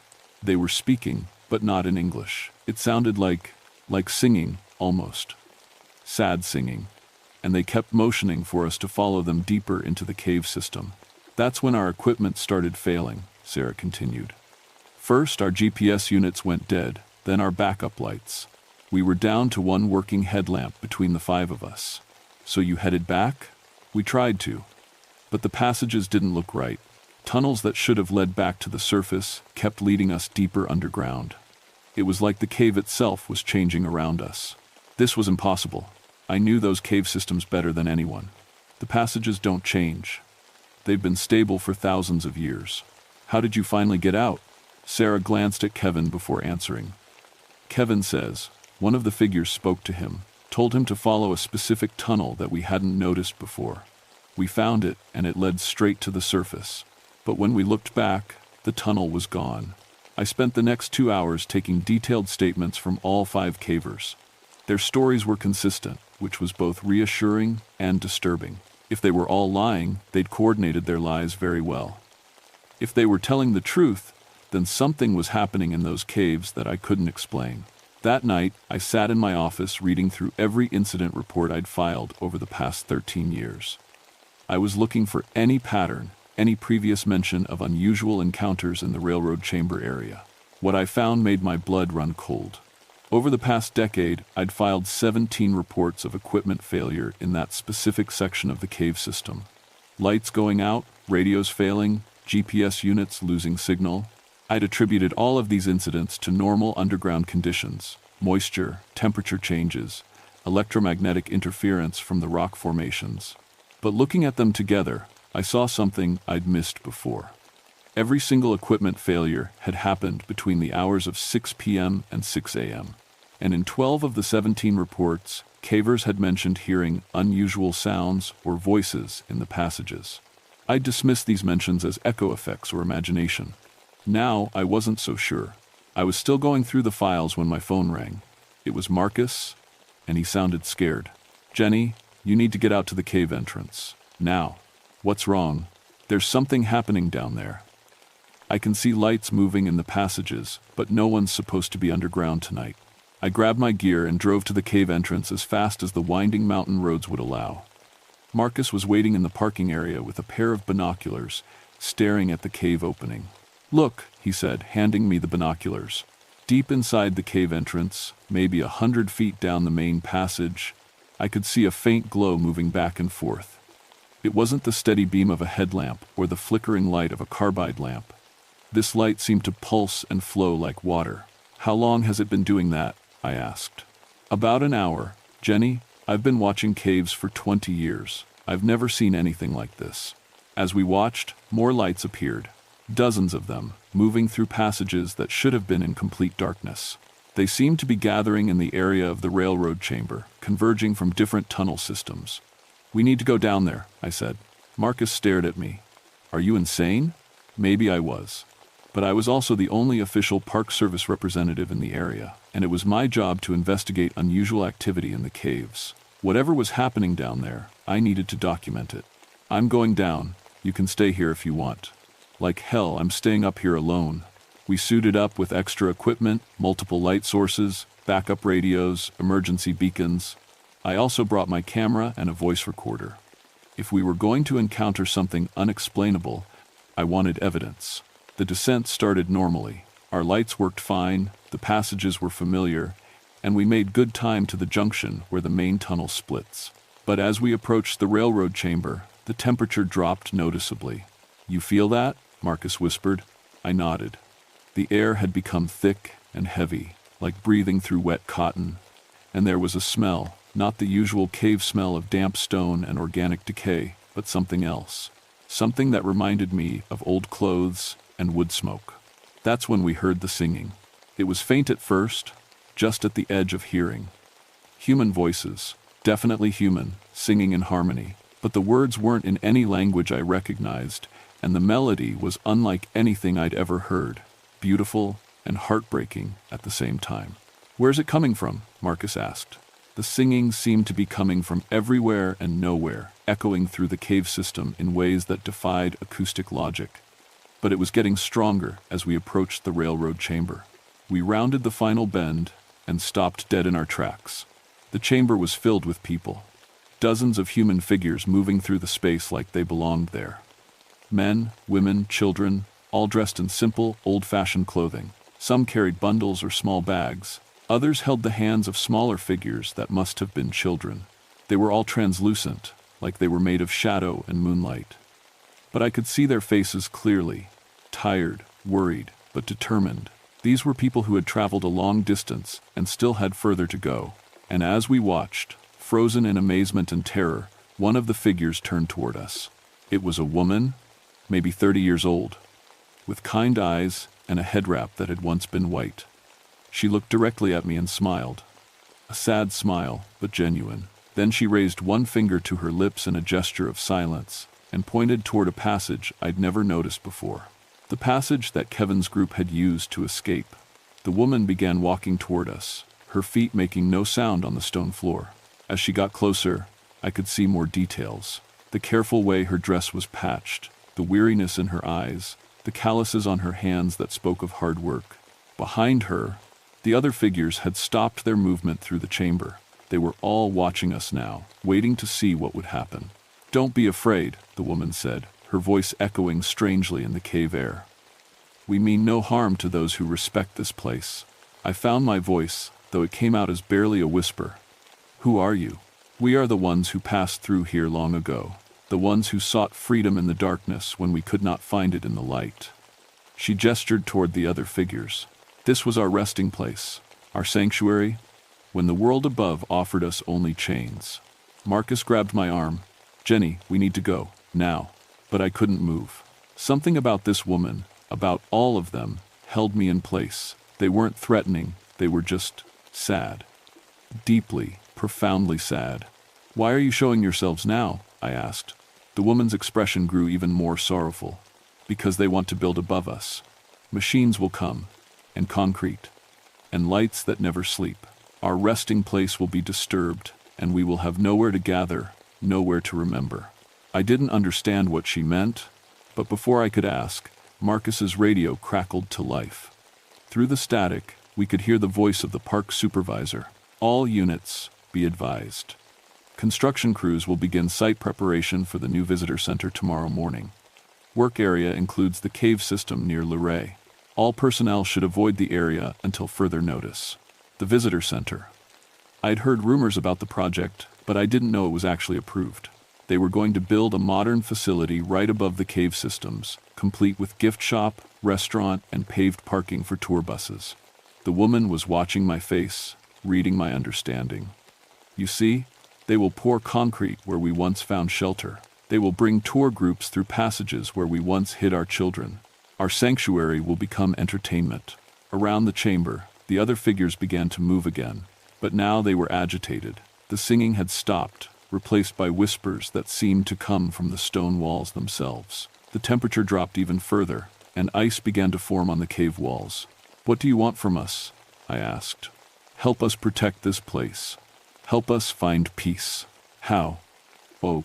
The woman stepped closer, and I could see through her translucent form to the rock wall behind. "Tell our story. Make them understand what happened here. Make them remember that this place is sacred ground." Suddenly, Marcus screamed. I spun around to see him backing toward the chamber wall, his headlamp beam showing nothing but empty space in front of him. But something was there. Something that wasn't quite visible but was definitely present. "It's touching me," Marcus yelled. "Something's trying to pull me into the wall." I could see it now, a dark shape, more solid than the others, reaching out toward Marcus with what looked like arms made of shadow. This figure was different from the woman and the others. Where they seemed peaceful, this one radiated anger and desperation. "He was one of the hunters," the woman said sadly. "One of those who pursued us through these passages. He died here too, crushed by falling rock as he chased a family with small children. But unlike us, he has not found peace." The dark figure was pulling Marcus toward a section of the wall where I could now see the outline of a passage, not a natural cave formation, but a crude tunnel that looked like it had been carved by hand and then sealed up. "Let him go," I shouted. The dark figure turned toward me, and I saw its face, or what remained of one, twisted with hatred and rage, barely human anymore. "He seeks to finish what he started," the woman explained, "to drag the living into his tomb, to make them pay for the freedom he could not steal." Marcus was now pressed against the wall, his feet actually sinking into the stone as if it were mud. He was trying to fight back, but his hands passed right through the dark figure. I did the only thing I could think of. I pulled out my camera and started taking pictures. the flash illuminating the chamber in stark bursts of light. The dark figure screamed, a sound like wind through broken glass, and released Marcus. He fell to the cave floor, gasping. "The light burns him," the woman said, with something that might have been approval. "He belongs to the darkness now and cannot bear to be seen clearly." I helped Marcus to his feet. He was shaking and cold, but he seemed uninjured. "We need to leave," he gasped. "Wait."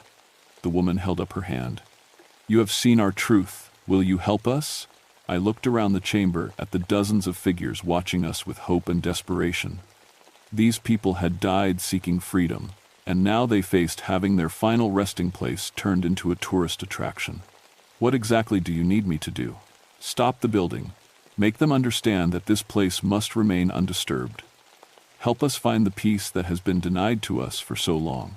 And if I can't," the woman's expression grew dark, "then we will have to protect this place ourselves. And the anger of the dead is a terrible thing, Ranger. We have remained quiet for many years, but if our sanctuary is violated, we will not be quiet anymore." Around the chamber, the other figures were nodding. Even the peaceful-looking families, the children, the elderly, they all had a look in their eyes that spoke of determination beyond death. The dark figure that had attacked Marcus was still there, lurking at the edge of the light, waiting for another chance. And I realized that it wasn't the only angry spirit here.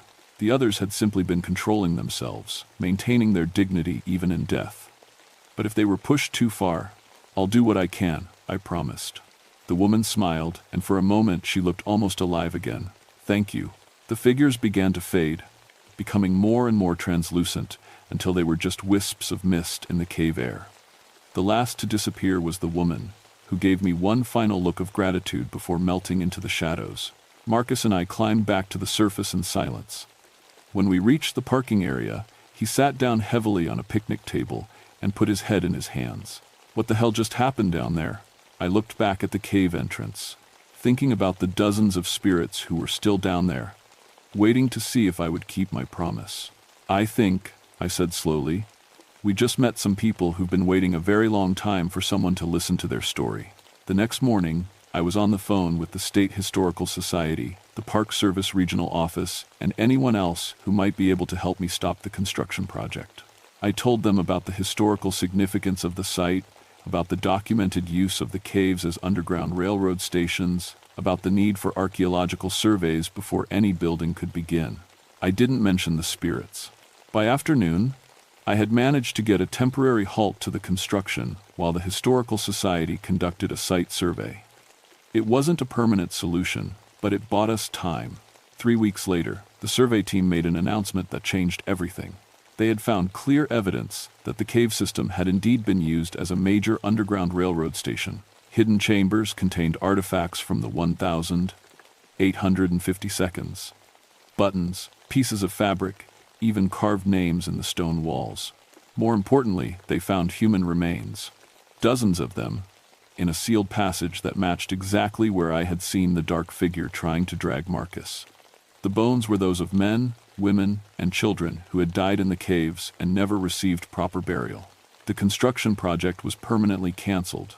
The site was designated as a historical landmark, and the cave system was closed to recreational caving. The remains were given a proper burial in a ceremony attended by local African American churches and historical societies. I was there when they laid the spirits to rest. As the minister spoke the final prayers over the graves, I felt a presence beside me, not threatening this time, just peaceful.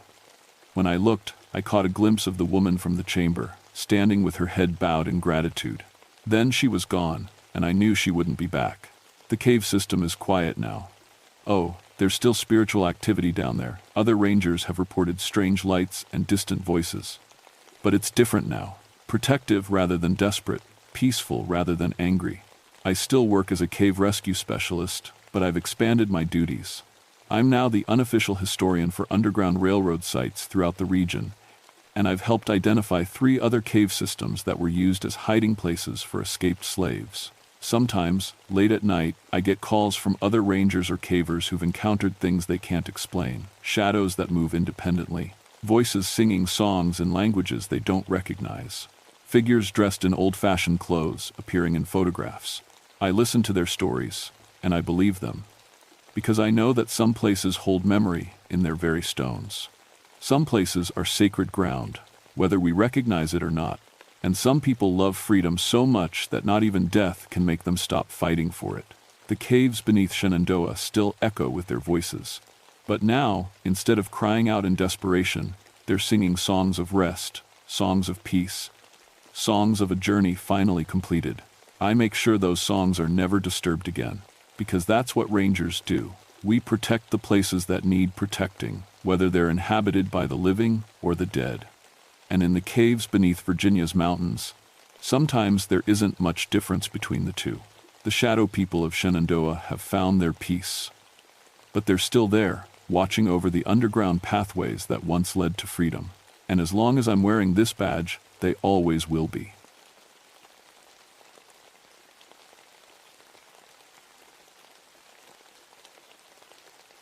My name is Chris Nightwing, and I've been a river ranger at New River Gorge for 14 years. I've pulled bodies out of Class V rapids, rappelled down 300-foot cliff faces to rescue stranded climbers, and survived more close calls than I care to count. People think being a park ranger is all campfire talks and wildlife photos. They don't know about the dark stuff we see out here. I grew up in Point Pleasant, where everyone knows the Mothman stories. Red eyes in the sky, bridge collapses, prophecies of doom, tourist nonsense, I always thought. Small town folklore to sell t-shirts and bring in the paranormal investigators.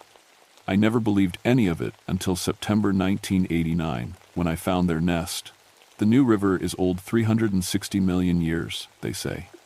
It carved this gorge through solid rock, creating walls so steep that sunlight only hits the bottom for a few hours each day.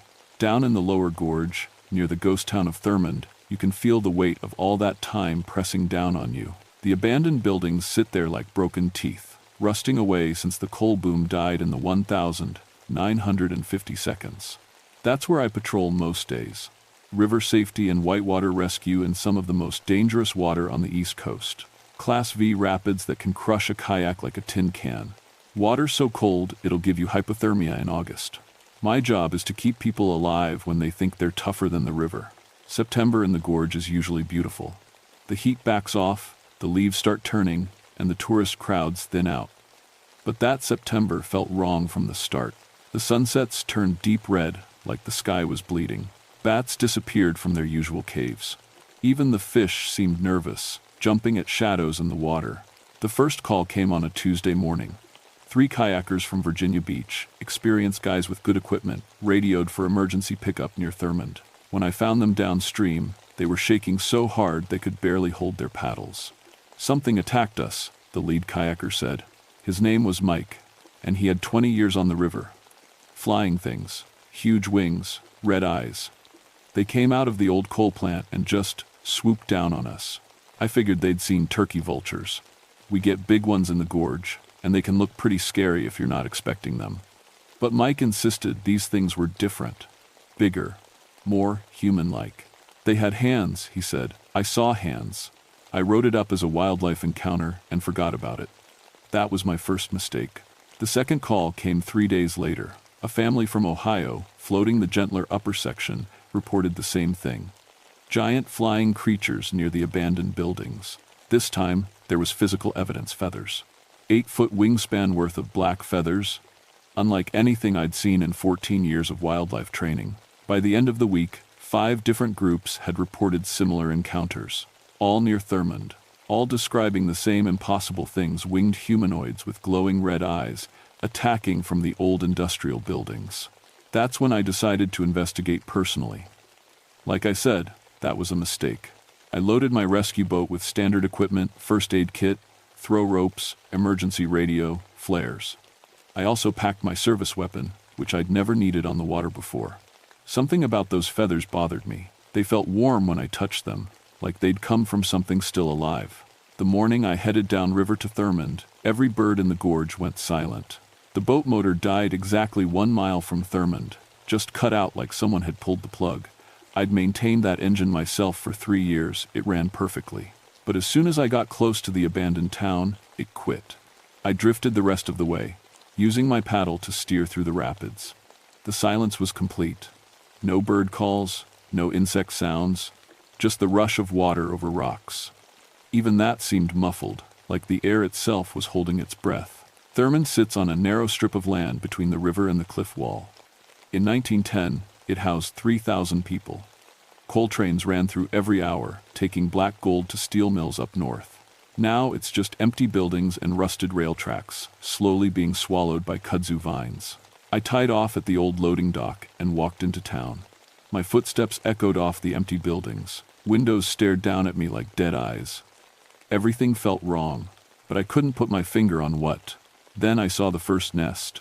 It was built in the old coal processing plant, tucked into the rafters 40 feet above the machinery. Massive thing, 10 feet across, made of twisted metal and what looked like human clothing.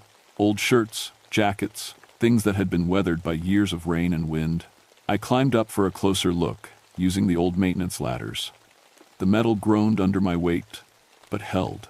When I got to the nest level, the smell hit me musky, wild, like a zoo cage that hadn't been cleaned in months. Inside the nest were bones. Lots of them. Deer bones, dog bones, and some that looked human. Old ones, yellowed with age.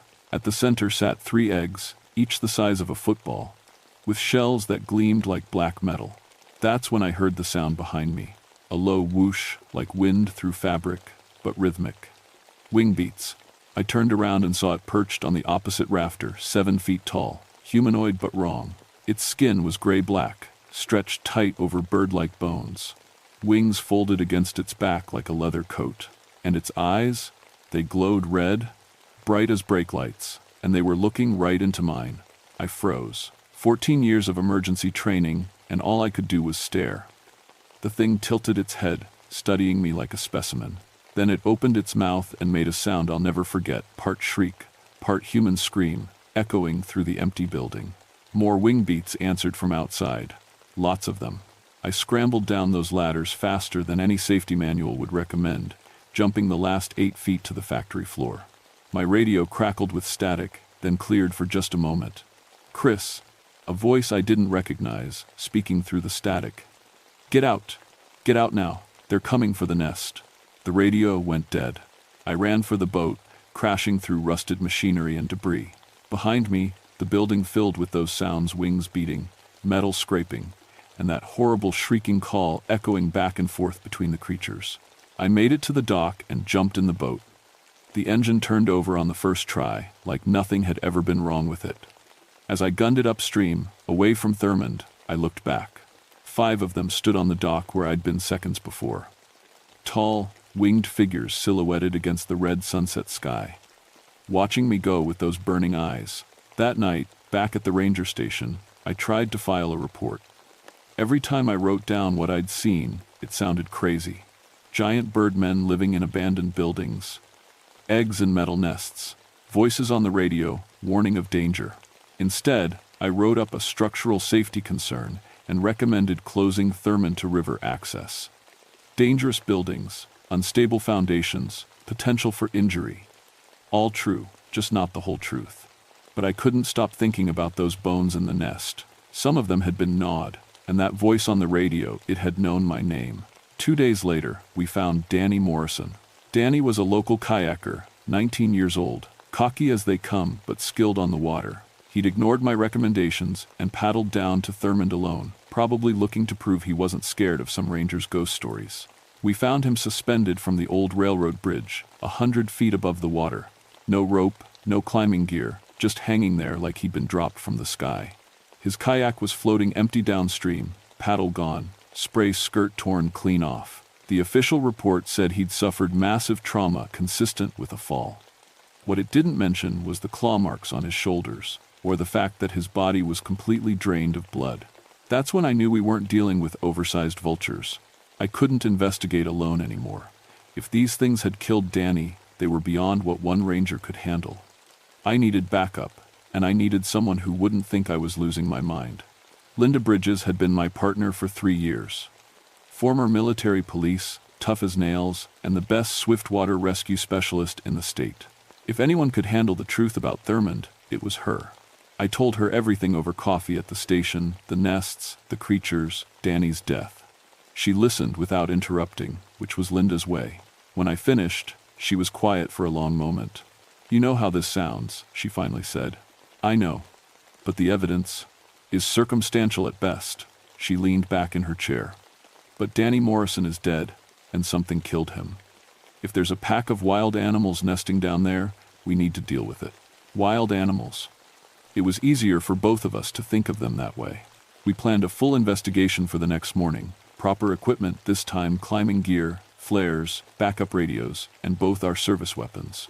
We'd document whatever was in those buildings and call in animal control or wildlife management as needed. The boat made it to Thurmond without any engine trouble. In daylight, the ghost town looked almost normal, just old buildings falling apart in the woods. It was hard to believe anything supernatural could exist in such an ordinary place. We split up to cover more ground. Linda took the old company store and depot buildings on the north side. I went back to the coal plant where I'd found the first nest. The nest was bigger now. They'd added to it, weaving in more metal and cloth. Fresh bones scattered the floor below a deer carcass that couldn't have been there more than a day. And the eggs were gone. "Chris, you need to see this." Linda's voice crackled over the radio.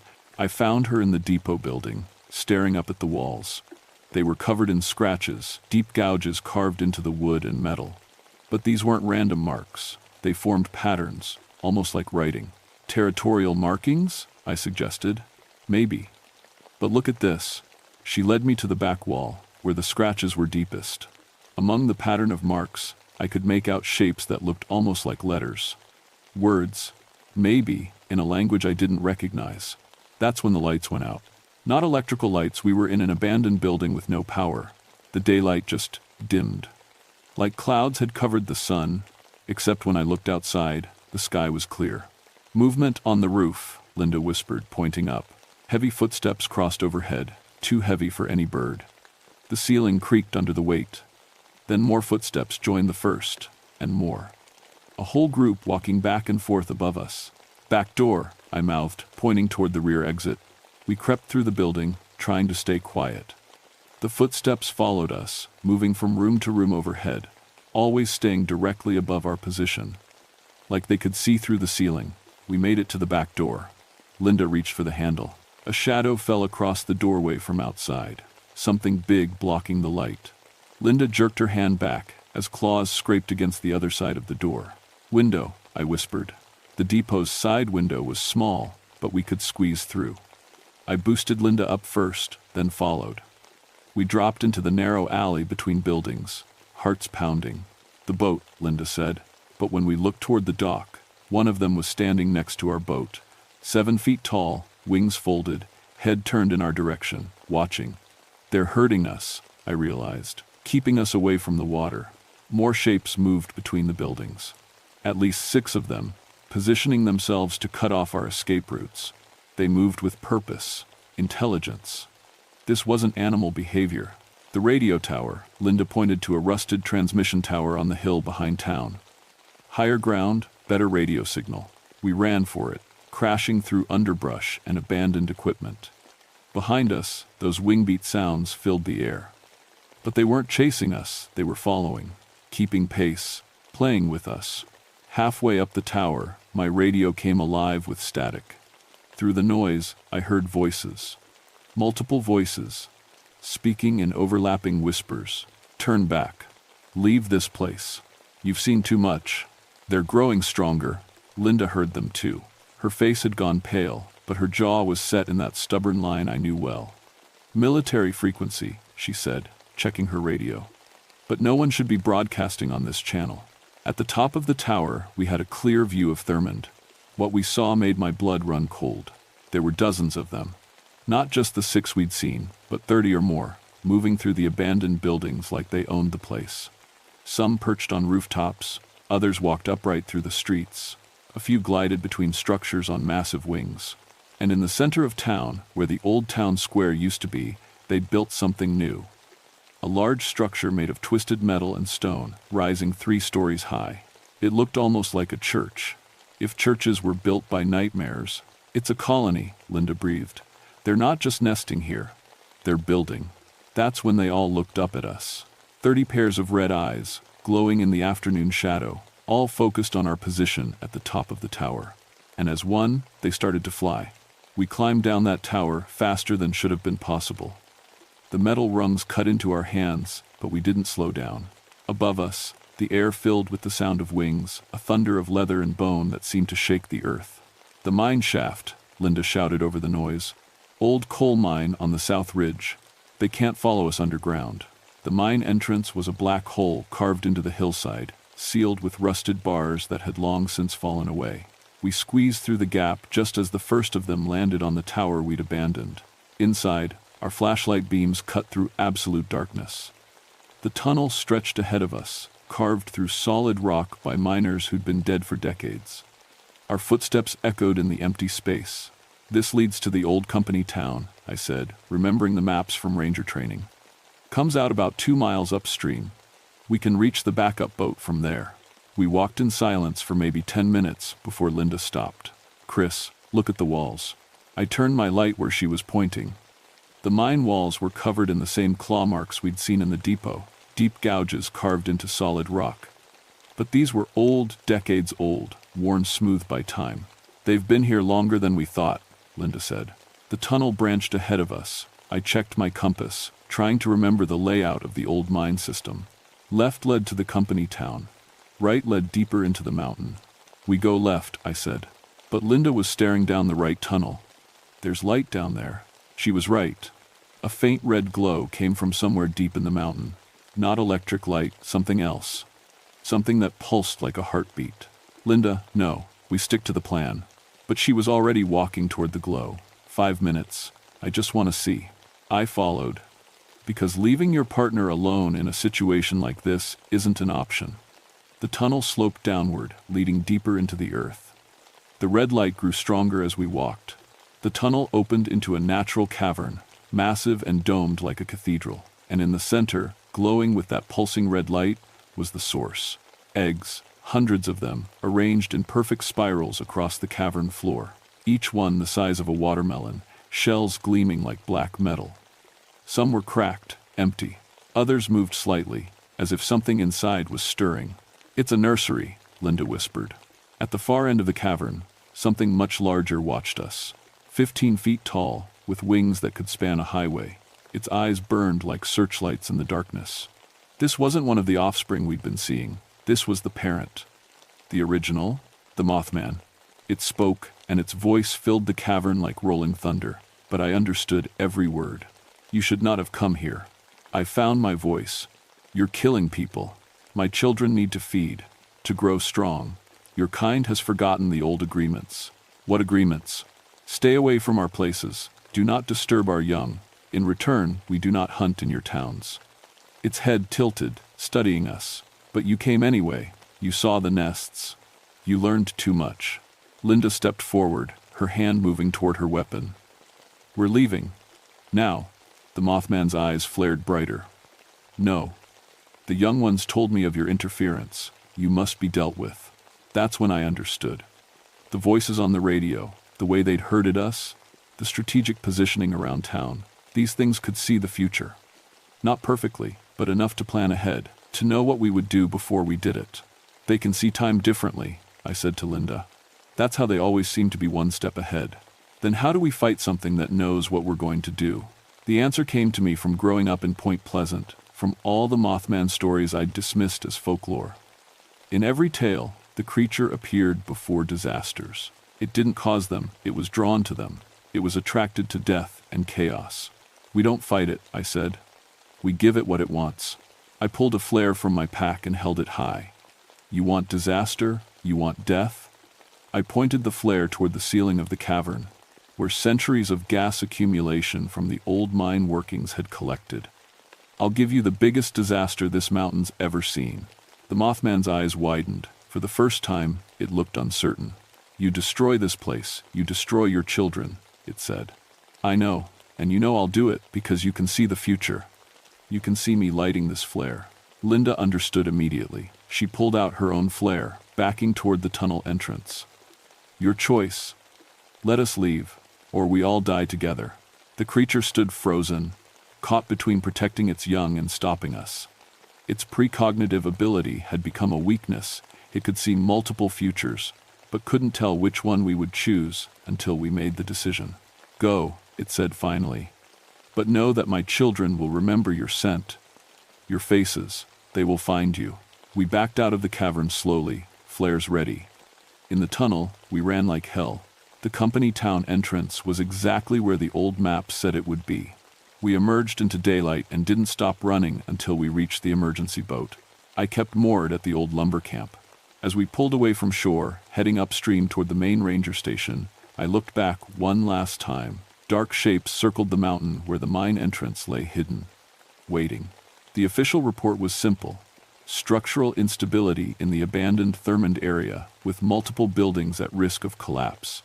The National Park Service closed the lower gorge to all recreational access, pending a full engineering survey that would never be completed. Linda put in for a transfer to Shenandoah the following month. She never said why, but I understood. Some things change you, and you can't go back to pretending the world is what you thought it was. I stayed. Someone had to monitor the situation, and I was the only one who knew the truth about what lived in those mountains. The rangers who came after me were told about unstable buildings and dangerous wildlife, close enough to the truth to keep people safe. But the Mothman's children didn't stay contained in Thurmond. Over the next few years, reports started coming in from other abandoned industrial sites throughout Appalachia. Old steel mills in Pennsylvania, closed textile factories in Virginia. Anywhere humans had built something, then left it to rot, the winged creatures seemed to follow. They were smart, adaptive. They learned to avoid areas with too many people, too much light, too much activity. But in the forgotten places, the empty places where industry had died and nature hadn't yet reclaimed the land, they thrived.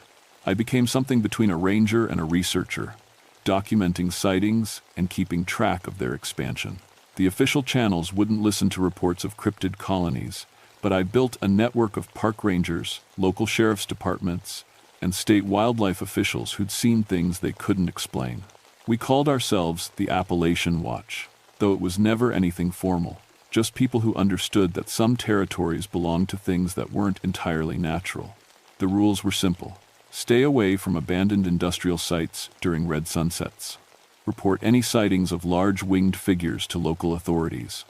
Never investigate alone, and if you found evidence of nesting activity, call for immediate evacuation of the area. It worked, mostly. The death toll dropped to almost zero once people knew what to avoid. But every few years, someone would ignore the warnings. Urban explorers looking for the perfect abandoned building photo. Paranormal investigators hoping to capture evidence. Teenagers on dares.